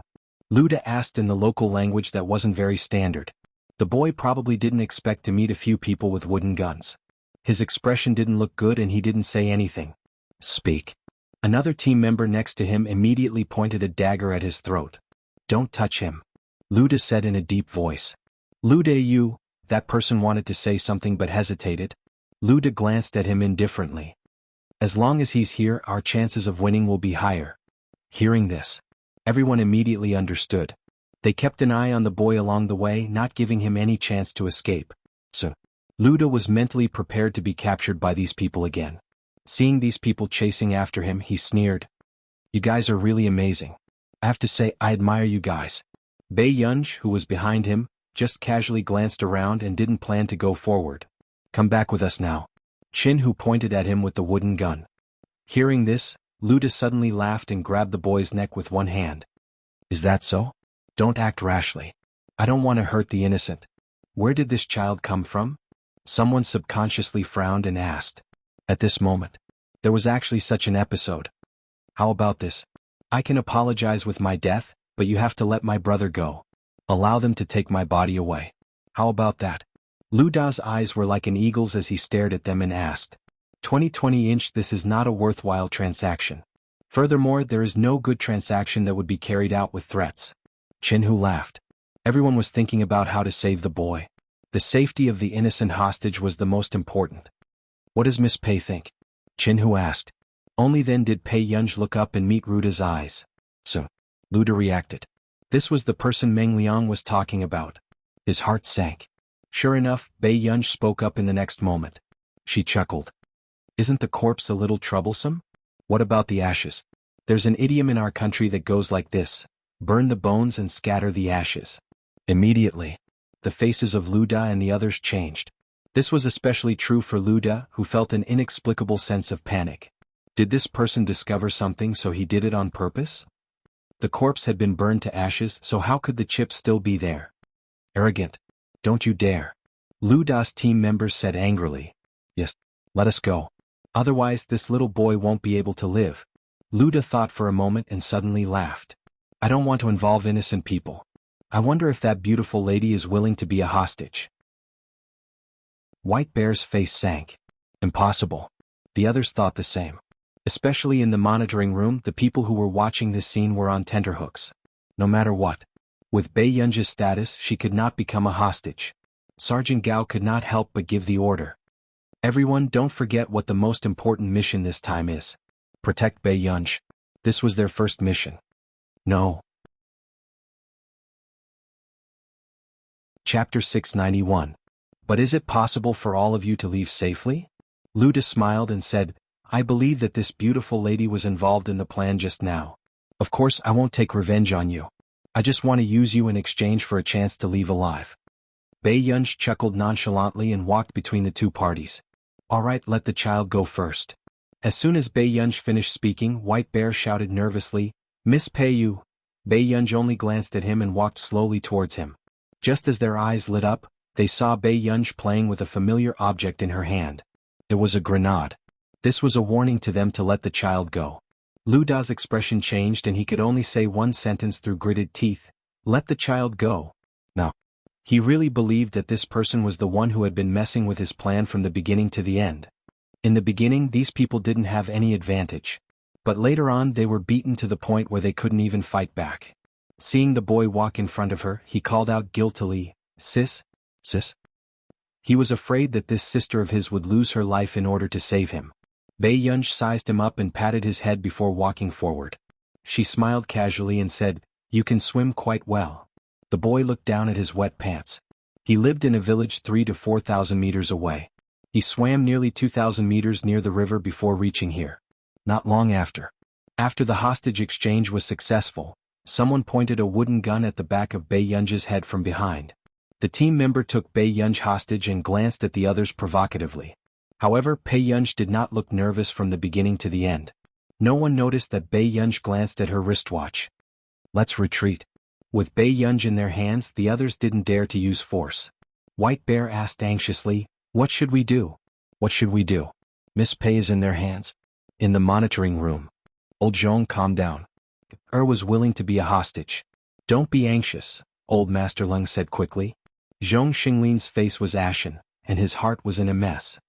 "These bastards? Don't worry, Ger is very important to them. Nothing's going to happen."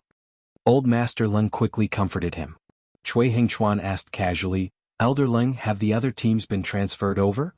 "They should be here soon." Old Master Lung took the opportunity to reassure Zhong Xinglin. "I don't care. If these people dare to touch even a strand of my Ger's hair, they must be killed the moment they are caught." All right, I'll listen to you." Old Master Lung quickly agreed. "On the way." "You're not afraid?" Ruda always felt that this girl was too calm. It's not the first time. Bei Yunj was calm and collected. Luda couldn't help but take another look at Bei Yunj, and a dark light flashed in his eyes. "Miss, I know your ability. Would be a pity if you died." Bei Yunj glanced at him. "You want me to betray you?" There's indeed no burden to communicate with smart people. Lu Da's eyes lit up. "With your ability, you're highly valued anywhere. Miss, you should know that if those people don't let me go in the end, I can only fight to the death. But I believe that you might be able to help us escape successfully. As long as we leave this place, I can bring you thousands of times more benefits." Chapter 692. Bei Yunj's eyebrows twitched as he glanced at Lu Da. He smiled and said, "It should be easy to choose between life and death, right?" "It's a good choice." Bei Yunj suddenly stopped in his tracks. The team members following behind him quickly pointed the wooden gun at him. "What are you doing?" the team member asked fiercely. But at this moment, however, Lu Da's entire body froze. He felt something cold pressing against his back. Without a doubt, it was the wooden gun. "Do you want to go back with me now, or do you want to try and see who will be the first to die?" Lu Da listened to the girl's half-hearted voice and could not feel her fear at all. A person who did not know fear was simply a lunatic.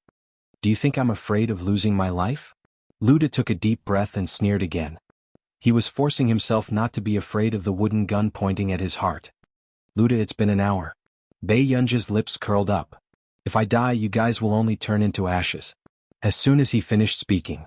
At first, Lu Da did not understand what Bei Yunj meant. But the next moment he heard a sound above his head. When he looked up, he saw 7 or 8 helicopters hovering. Rescue teams surrounded them from both sides. Seeing this scene, Lu Da could not help but grit his teeth. In the end, he said unwillingly, "Ricky, put it down." Ricky's face was livid. He scanned his surroundings and knew that this mission had failed. But he did not expect that the hour Bei Yunj was talking about was these. Not long after, the people from the blue and red teams saw the people coming down from the helicopters. They also saw their team emblem. "Wait a minute, doesn't that team emblem look a little familiar?" The people from the blue team whispered. Not long after, another team came down from the other side. Within a few minutes, everyone reacted. "It's Falcon and Wolf?" "No way, Falcon and Subdue Wolf have both appeared?" Everyone could not suppress their excitement. These two teams were the legends of the district. Who didn't want to join these two teams?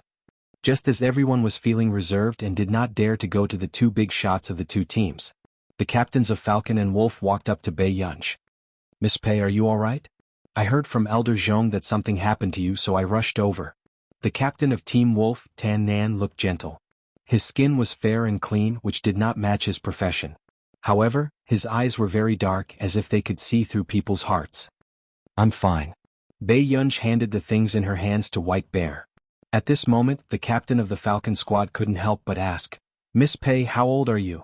You've been running around all day and even come to a place like this?" The captain of the Falcons, Lu Zhongzhou, was the younger brother of Captain Lu, who had helped Bei Yunj collect evidence against Fu Yanbai. He had a good relationship with Bei Yunj. "Bei Yunj. I didn't want to come." "Then what are you doing here? Experience life?" Lu Zhongzhou put on a fake smile. If Bei Yunj got hurt today, his brother would not forgive him. Not far away. When everyone saw that the famous captains of the two districts actually knew Bei Yunj, they could not help but be shocked. What kind of social circle was Miss Pei in? Everyone she knew was a big shot? At this moment, Xiang Hongtao was standing not far away, his expression a little ugly. He looked at the two idols he had set as his goal, and they did not hide their concern and sympathy for Bei Yunj. He clenched his fists. Chapter 693. After Tan Nan got someone to take these foreign people away, the two of them asked Bei Yunj about the specific incident along the way. The main reason was that they were afraid that there might be a hidden reason for bringing Meng Liang out of prison this time. It was because of Bei Yunj. To the people above, Bei Yunj was much more important than Meng Liang. The two of them were not on the same level at all. After that, everyone was envious when they saw Bei Yunj being brought to Falcon and Wolf's helicopter. What kind of identity does Miss Pei have? Why do even God Tan and God Lu seem to have a good relationship with Miss Pei? Someone could not help but ask Chin Hu. They don't just seem to have a good relationship. Look at God Tan. I've seen him on a mission once before. He's so cold. When he spoke to Miss Pei just now, wasn't his tone too doting? As soon as he finished speaking, Lin Shui, who was beside him, could not help but look at his companion. "Old Gu, are you interested in God Tan?" *CKU. Heroes should appreciate each other, don't you know that? I'm still envious of White Bear. When he was on a mission just now, no one wanted to protect Miss Pei. Now Miss Pei brought him to God Tan and God Lu. When everyone said this, they believed a truth. Fools have fools' luck. In the end, White Bear, that silly boy, benefited. On the helicopter. "So, Elder Zhong threw you here?" Lu Zhongzhou was shocked. When he and Tan Nan were on shift at the Computing Institute, they had also seen how Zhong Shenglin doted on Bei Yunj. Even Professor C from the computing department of Yin University next door would take the blame every time he fought with Bei Yunj. However, they did not expect that the person who sent Bei Yunj to the district would be Elder Zhong. Bei Yunj bit the biscuit that Tan Nan had just handed her. Her slow-eating manner was especially pleasing to the eye. The men from Falcon and Wolf could not help but look at Bei Yunj lovingly. Miss Pei was really too beautiful. 22nd Literature Network, even the way she ate the biscuits was adorable. This also led to the need to fight for a spot to protect Miss Pei every time they came to the Computing Institute. White Bear felt the loving gazes directed at Bei Yunj. Was Miss Pei the team favorite of Falcon and Wolf? Why did it seem like all these almighties liked Miss Pei? "Miss Pei, why don't you come to our camp? Our security is stronger and we can protect you better." At this moment, Lu Zhongzhou still did not know what Bei Yunj had done just now. "No need. Elder Zhong will let me go back in a few days." There was an inexplicable sense of confidence in Bei Yunj's tone. "All right." Lu Zhongzhou nodded. Subsequently, when they returned to the district, everyone's eyes widened when they saw Bei Yunj and White Bear alight from Team Wolf's helicopter. Why would Team Wolf and Team Falcon appear here? These two teams usually don't go out on missions at the same time. Not far away, Old Master Leng also had mixed feelings. As one of the higher-ups in the district, he could not get these two brats to move. It was not as useful as Elder Zhong's special situation at the Computing Institute. Why is Old Master Leng here? Tan Nan and Lu Zhongzhou greeted Old Master Leng. Chapter 694. I'm fine. Bei Yunj said. Turn around. Zhong Shenglin gestured for Bei Yunj to turn around and let him see if she was injured. Bei Yunj turned around obediently. Even Bei Yunj's sleeves were a little torn. Zhong Shenglin heaved a sigh of relief. It's good that you're fine. Zhong Shenglin changed the topic and pulled Bei Yunj back. He was so angry that his expression changed. Lung, look at what my girl has suffered. These words made old Master Lung's heart skip a beat. But in the next moment, Zhong Xinglin said angrily, her sleeves are torn. What if she hurts her hands? Do you know how important these hands are? Old Master Lung was speechless. Very good. This old man had gone crazy. At this moment, when the others saw Elder Zhong in front of them, they were even more in disbelief. Miss Pei and old Master Zhong knew each other too. What kind of identity did she have to know so many immortals? Elder Zhong, when can I go back? Bei Yunj thought that after today's incident, it was time for her to end her days in the district. She came and left on the same day. This was indeed the best plan. Just as Zhong Xinglin was feeling vexed and sorry for Bei Yunj and was about to agree to Bei Yunj's request, a low voice sounded. Miss Pei, it's my honor to meet you for the first time today. Bei Yunj raised her eyebrows and turned around. She glanced at a handsome and gentle man in a white coat. You are? My name is Cui Hengchuan. I'm a doctor. The man curled his thin lips. Although Cui Hengchuan did not point it out, Bei Yunj roughly knew what was going on. Bei Yunj turned around. Elder Zhong, when can we? Miss Pei, do you have time to treat you to a meal today? Cui Hengchuan's voice sounded, interrupting her. Bei Yunj's eyes twitched and she said slowly, I don't like to eat with people I'm not familiar with. These words were very straightforward, but Cui Hengchuan was not embarrassed. Just now he did it because Bei Yunj would at least give him some face in public. Unexpectedly, Bei Yunj was even more unpredictable than he had imagined. Dr. Cui just wants to chat with you. Zhong Xinglin was concerned about Bei Yunj's illness and hoped that Cui Hengchuan could treat Bei Yunj. Thus, they played matchmaker to their heart's content.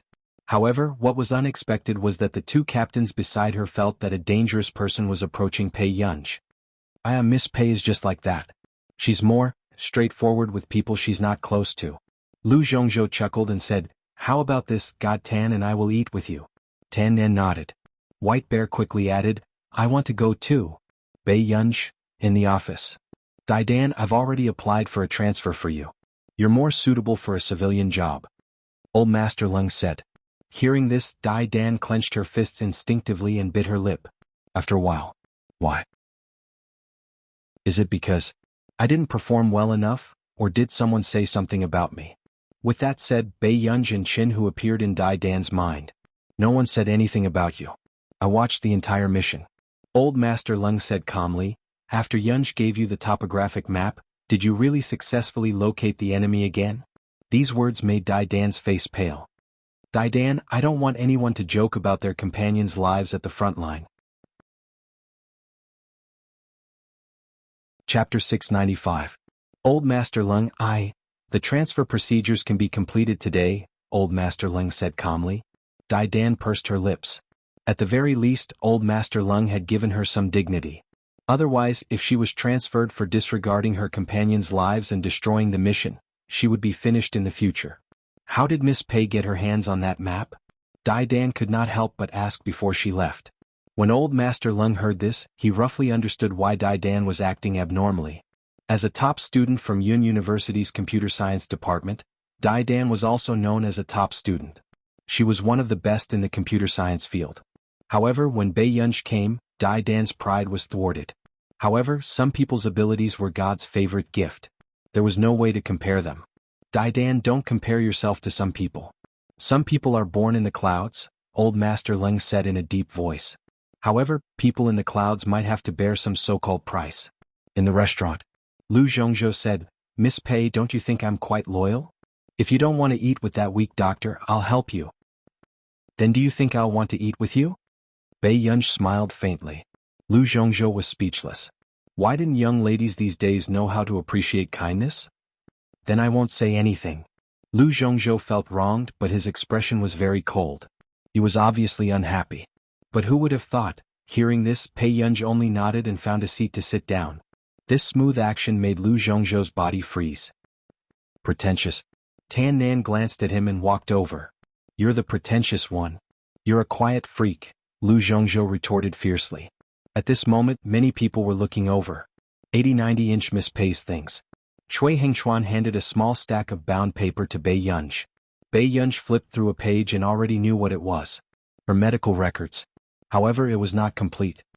I hope Miss Pei can look for me tomorrow afternoon.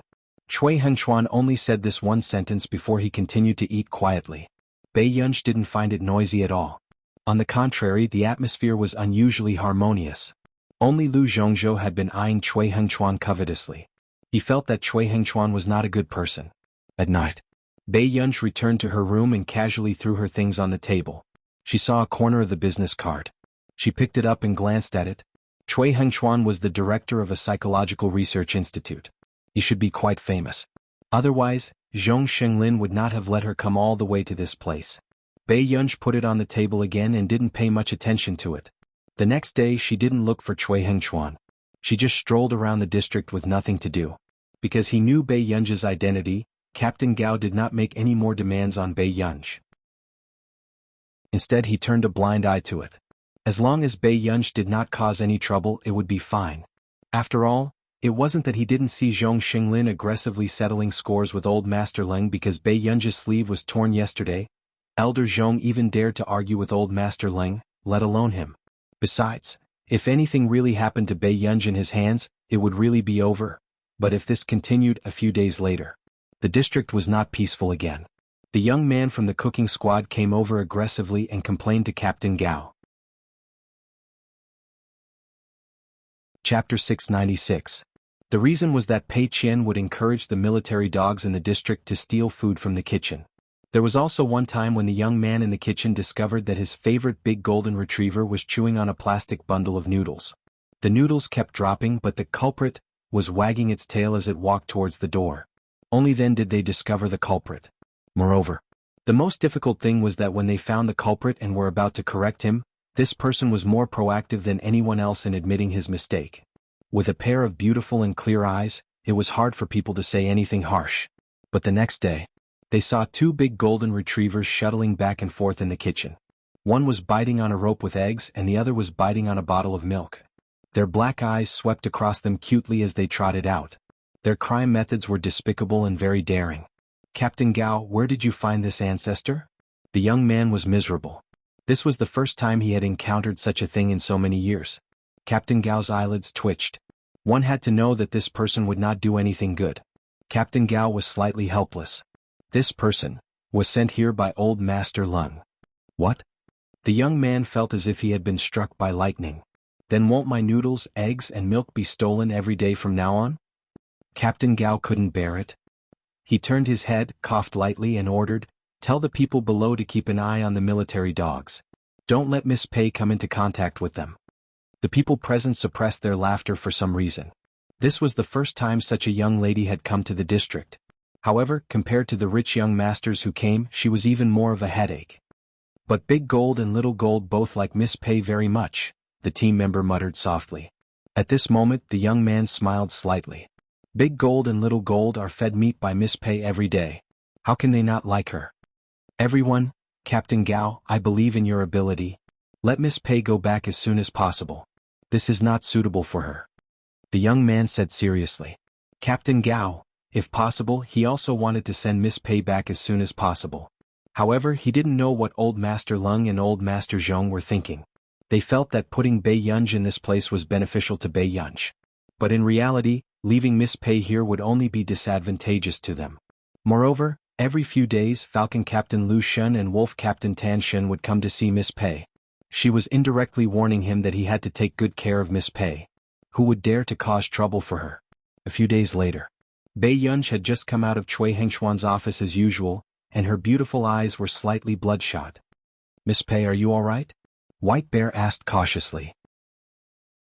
She felt that every time Bei Yunj came out of Chui Hengchuan's office, she was not in a good state. Her eyes were colder than usual. No one dared to look him in the eye. Bei Yunj glanced at the White Bear. Most of the coldness in his eyes dissipated, but the blood vessels in his eyes did not recede so quickly. Yes. I remember that Dr. Chui is very knowledgeable in psychology. Miss Pei, you are... Before he could finish his sentence, White Bear roughly understood what kind of illness Bei Yunj had. White Bear changed the topic. Can it be cured? Maybe. Although Bei Yunj said this, her expression was very calm. She was already very satisfied with her current state. No matter how bad it was, it would not be worse than before.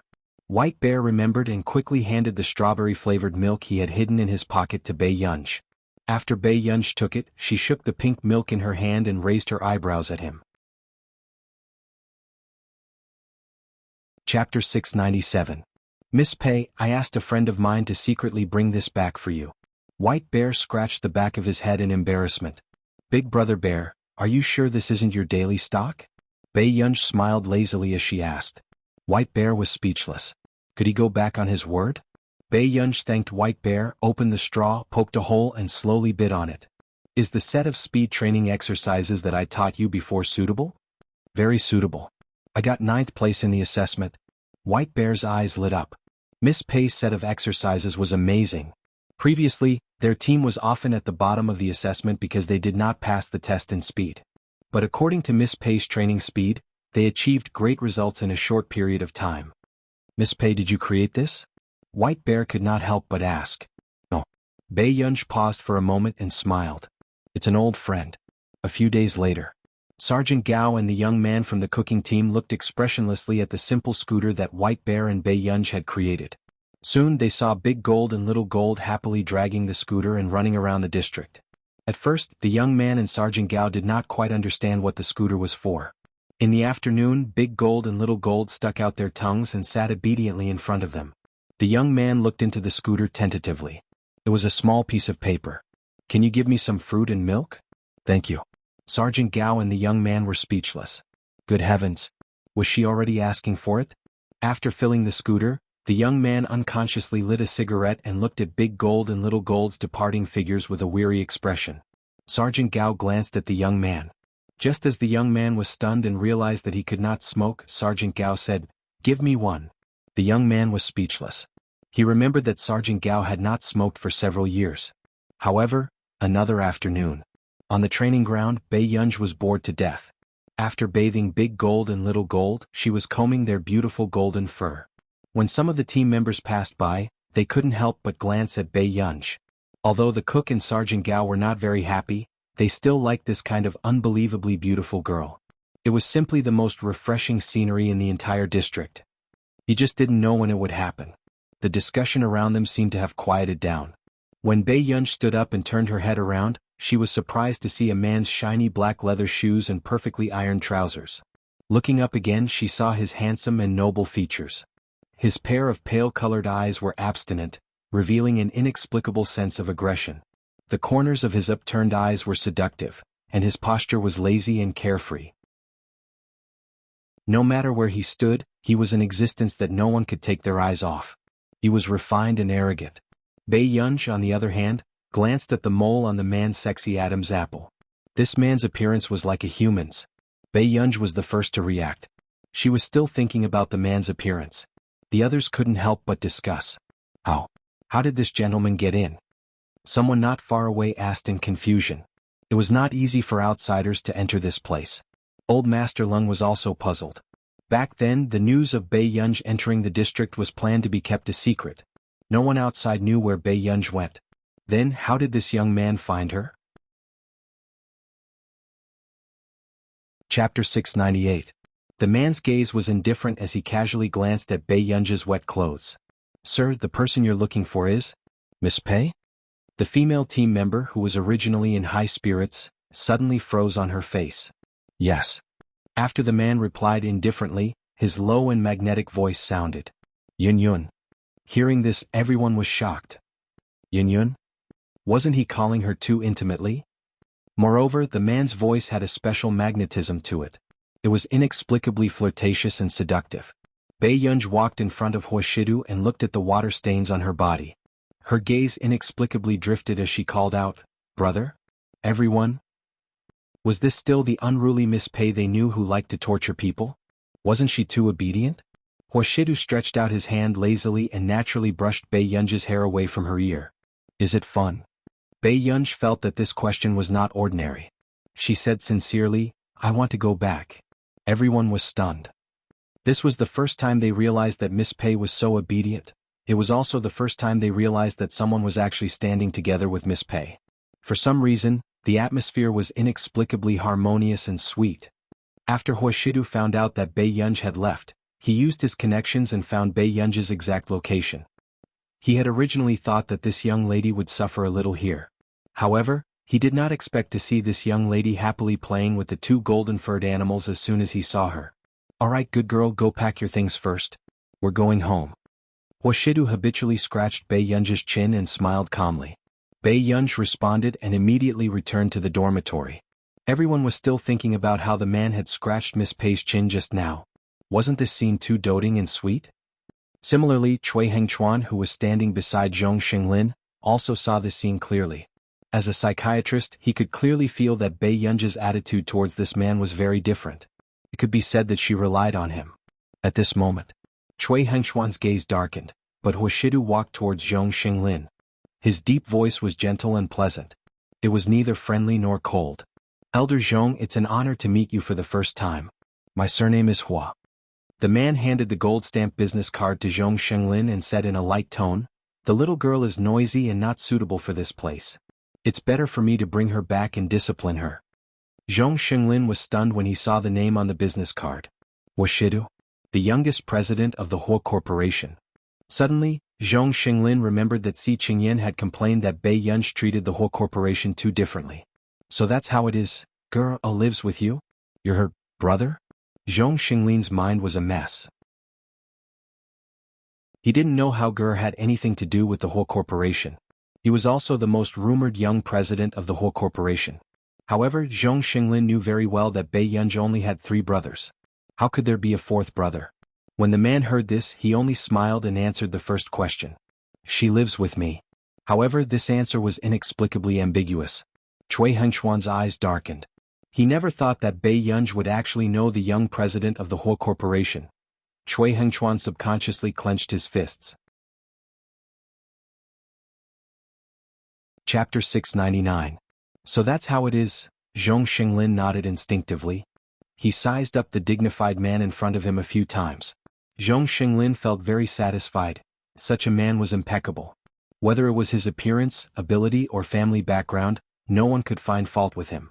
Not long after, Bei Yunji had just finished preparing her things when she saw a girl from the district talking to Huashidu. She narrowed her beautiful eyes, feeling an inexplicable eyesore. White Bear, who was beside her, was originally very reluctant to part with Bei Yunji, but when he saw Bei Yunji's unhappy expression, his heart skipped a beat. Previously, when he saw Bei Yunji with such an expression, someone must be in trouble.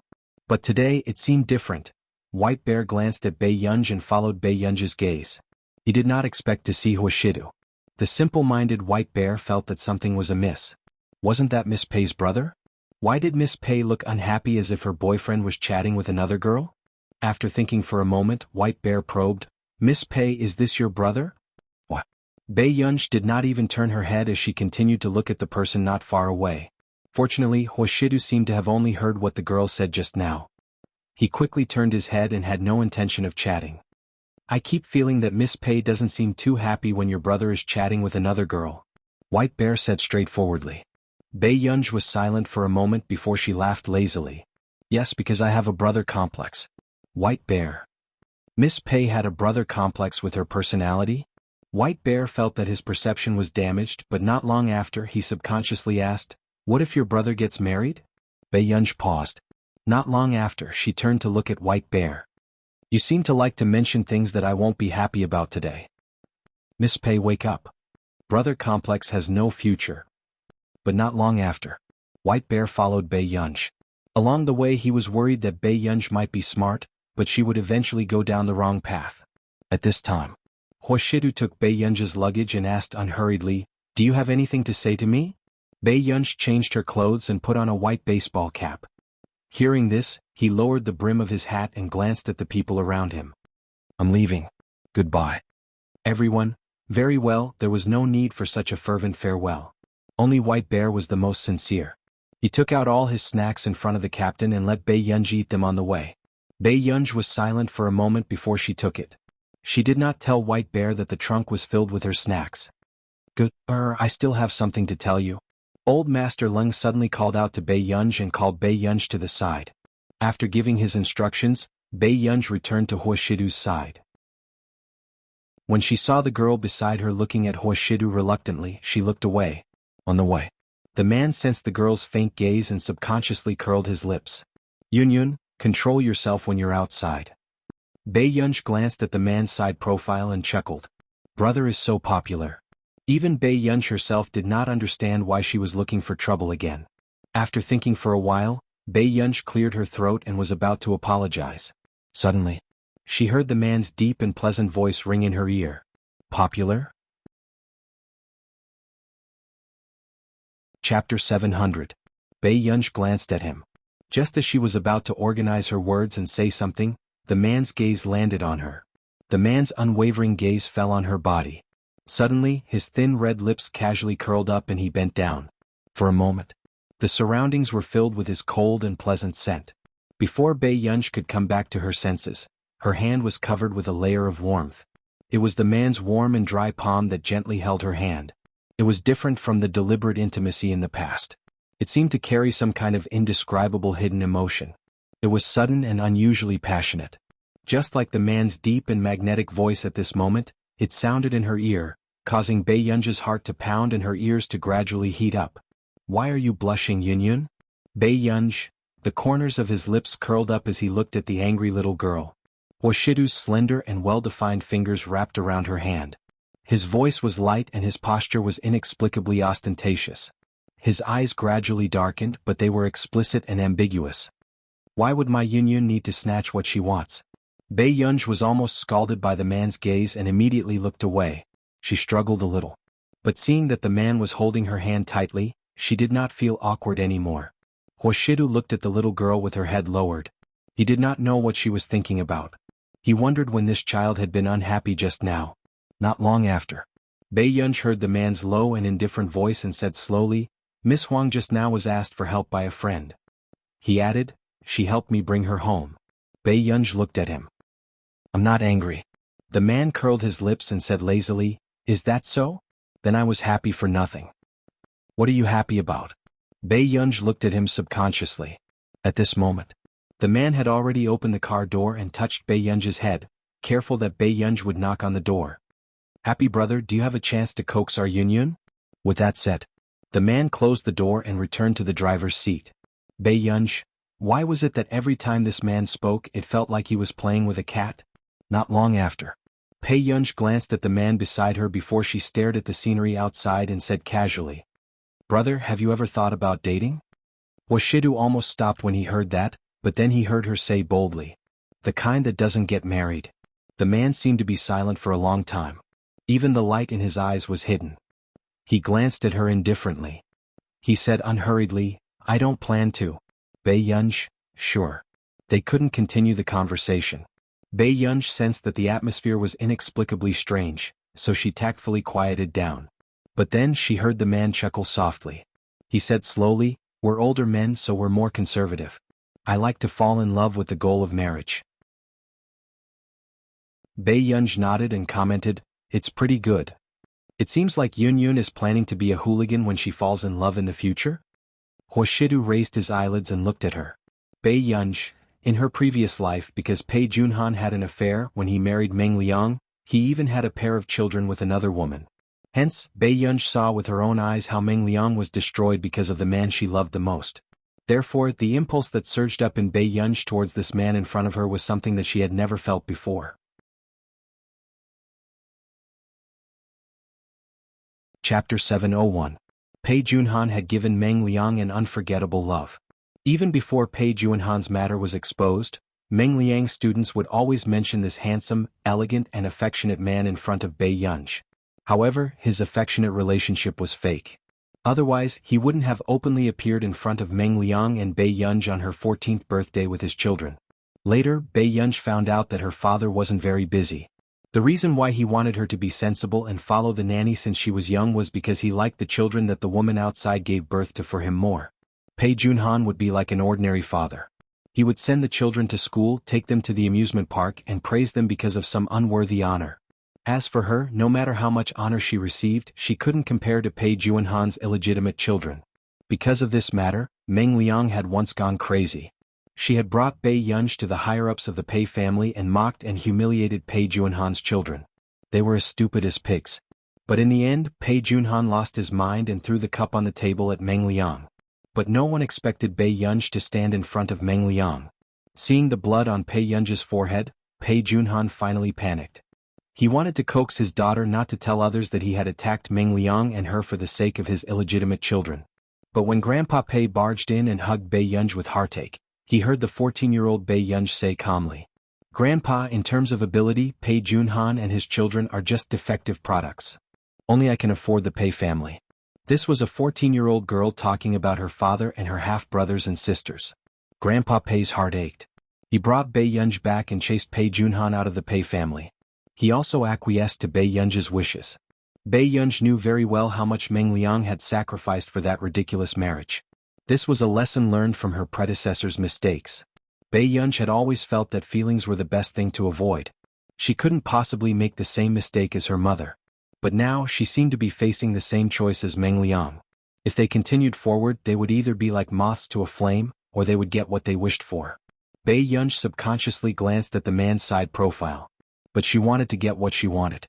The next day, Bei Yunj asked Song Yao out to play. After filming her scene, Song Yao turned around and saw Bei Yunj waiting outside the venue. She smiled. When she was done, her agent pulled her aside and asked, "Little Song, do you know that girl? She's really good looking. She looks like a superstar." The agent couldn't help but exclaim. With the development of society, it was easy for beautiful faces to be the same. However, Bei Yunj's appearance was undoubtedly the most stunning. Her bone structure was perfect and she was very recognizable. His looks were off the charts. With a bit of polishing he would be a movie star. Even if he didn't have time, he could rely on his face to become a top-notch celebrity. "Sister, her family can buy 10 companies like ours in one go." Song Yao smiled gently. "You want to take her in as an artiste?" The manager was speechless. She didn't deserve to be disturbed. He couldn't afford to hire such an ancestor. Song Yao saw that Bei Yunj's expression was not too good as she was reading her comments. Because Song Yao looked like a little white flower, she was very popular with boys, but there were many haters. She had just debuted and there were already many haters. They felt that Song Yao must be a scheming girl. P.S. I'll make up for it tomorrow morning. Chapter 702. Song Yao smiled and pretended not to know. "What are you looking at?" Bei Yunj took back his phone and glanced at Song Yao. "Nothing. I'm picking you up for a meal." At this moment, everyone present could not help but glance at Song Yao and Bei Yunj, their gazes curious and strange. They had been wondering why this new actress looked like a little white flower and was so indifferent to everyone. Today she only saw Song Yao smiling when she was with this girl who came to fetch her. There were even 2 sweet dimples on her cheeks. At other times, no matter how gentle and beautiful Song Yao's eyes were, there was a faint indifference in them. At first, everyone suspected that Song Yao had a sugar daddy. Otherwise, she wouldn't have had such an opportunity to be the 3rd and 4th female lead in a big production. Although she was not the main lead, her exposure was shocking. However, just as everyone was guessing if Song Yao's sugar daddy would come to pick her up today, an even prettier girl came. Her posture was lazy, but her eyes were only on Song Yao from the beginning to the end. It was unbelievable. It was difficult for the friendship between female celebrities in the industry to reach this level. After Song Yao and Bei Yunj left, someone asked in a daze, "This can't be Song Yao's sugar daddy, right?" The assistant director beside him could not take it anymore. "Are you crazy? He looked like this and was a sugar daddy? What was with the lesbian romance? But the watch on that girl's wrist is worth tens of millions." Hearing this, everyone noticed that the girl who seemed to be dressed in a low-key manner had a branded watch from our nation. And this brand usually only served a few rich people and the royal family in our nation. That watch seems to be a joint design of VMO and our nation's top fashion company, right? I remember that the circulation is only 5 yuan, but why haven't I seen her version before? Hearing everyone's discussion, the manager immediately sent a message to Song Yao. 3-2 Xiao Song. Is Song here? Is the elder young lady beside you so capable? I heard that the watch she has is worth tens of millions. It's a joint design of VMO and our nation's top fashion company. Really? Really? The manager was extremely excited, but Song Yao glanced at it and put it back in her pocket. She pulled Bei Yunj to buy 2 cups of milk tea. When they came out, Bei Yunj smiled and said, "Tiantan, your phone has been vibrating for a long time." Song Yao was already used to Bei Yunj calling her that. Since Bei Yunj had said so, she could only take it out and look at it again. Song, ignore me, ignore me. As long as your friend is willing to create hype with you, I guarantee that she'll become an A-lister. Could it be a fake watch? Song Yao's eyelids moved and she replied. It's not fake. She wouldn't create hype. However, the manager seemed to not understand human language and said something that Song Yao could not understand. Why is she so nice to you? It can't be for no reason. Could it be that he has other intentions towards you? That's true. Women might not be able to resist your innocent looks. Song, listen to me. As a person, you have to seize the opportunity. You have to choose to accept what you have to accept. Of course, that elder young lady is really good looking. You're not the one who's at a disadvantage. Song Yao was speechless. Was he crazy? This was the first time Song Yao could not help but curse in her heart. It was not rare for same-sex celebrities to fall in love in the industry. You're tuning in to the Han Li's Wuxia Chronicles YouTube channel. We're so grateful for your support, and don't forget to subscribe to join us on this incredible journey through captivating stories. Your generosity through donations truly makes a world of difference, as it's the primary source of revenue that allows me to expand and enhance this channel for you. Thank you from the bottom of my heart for being a part of this adventure.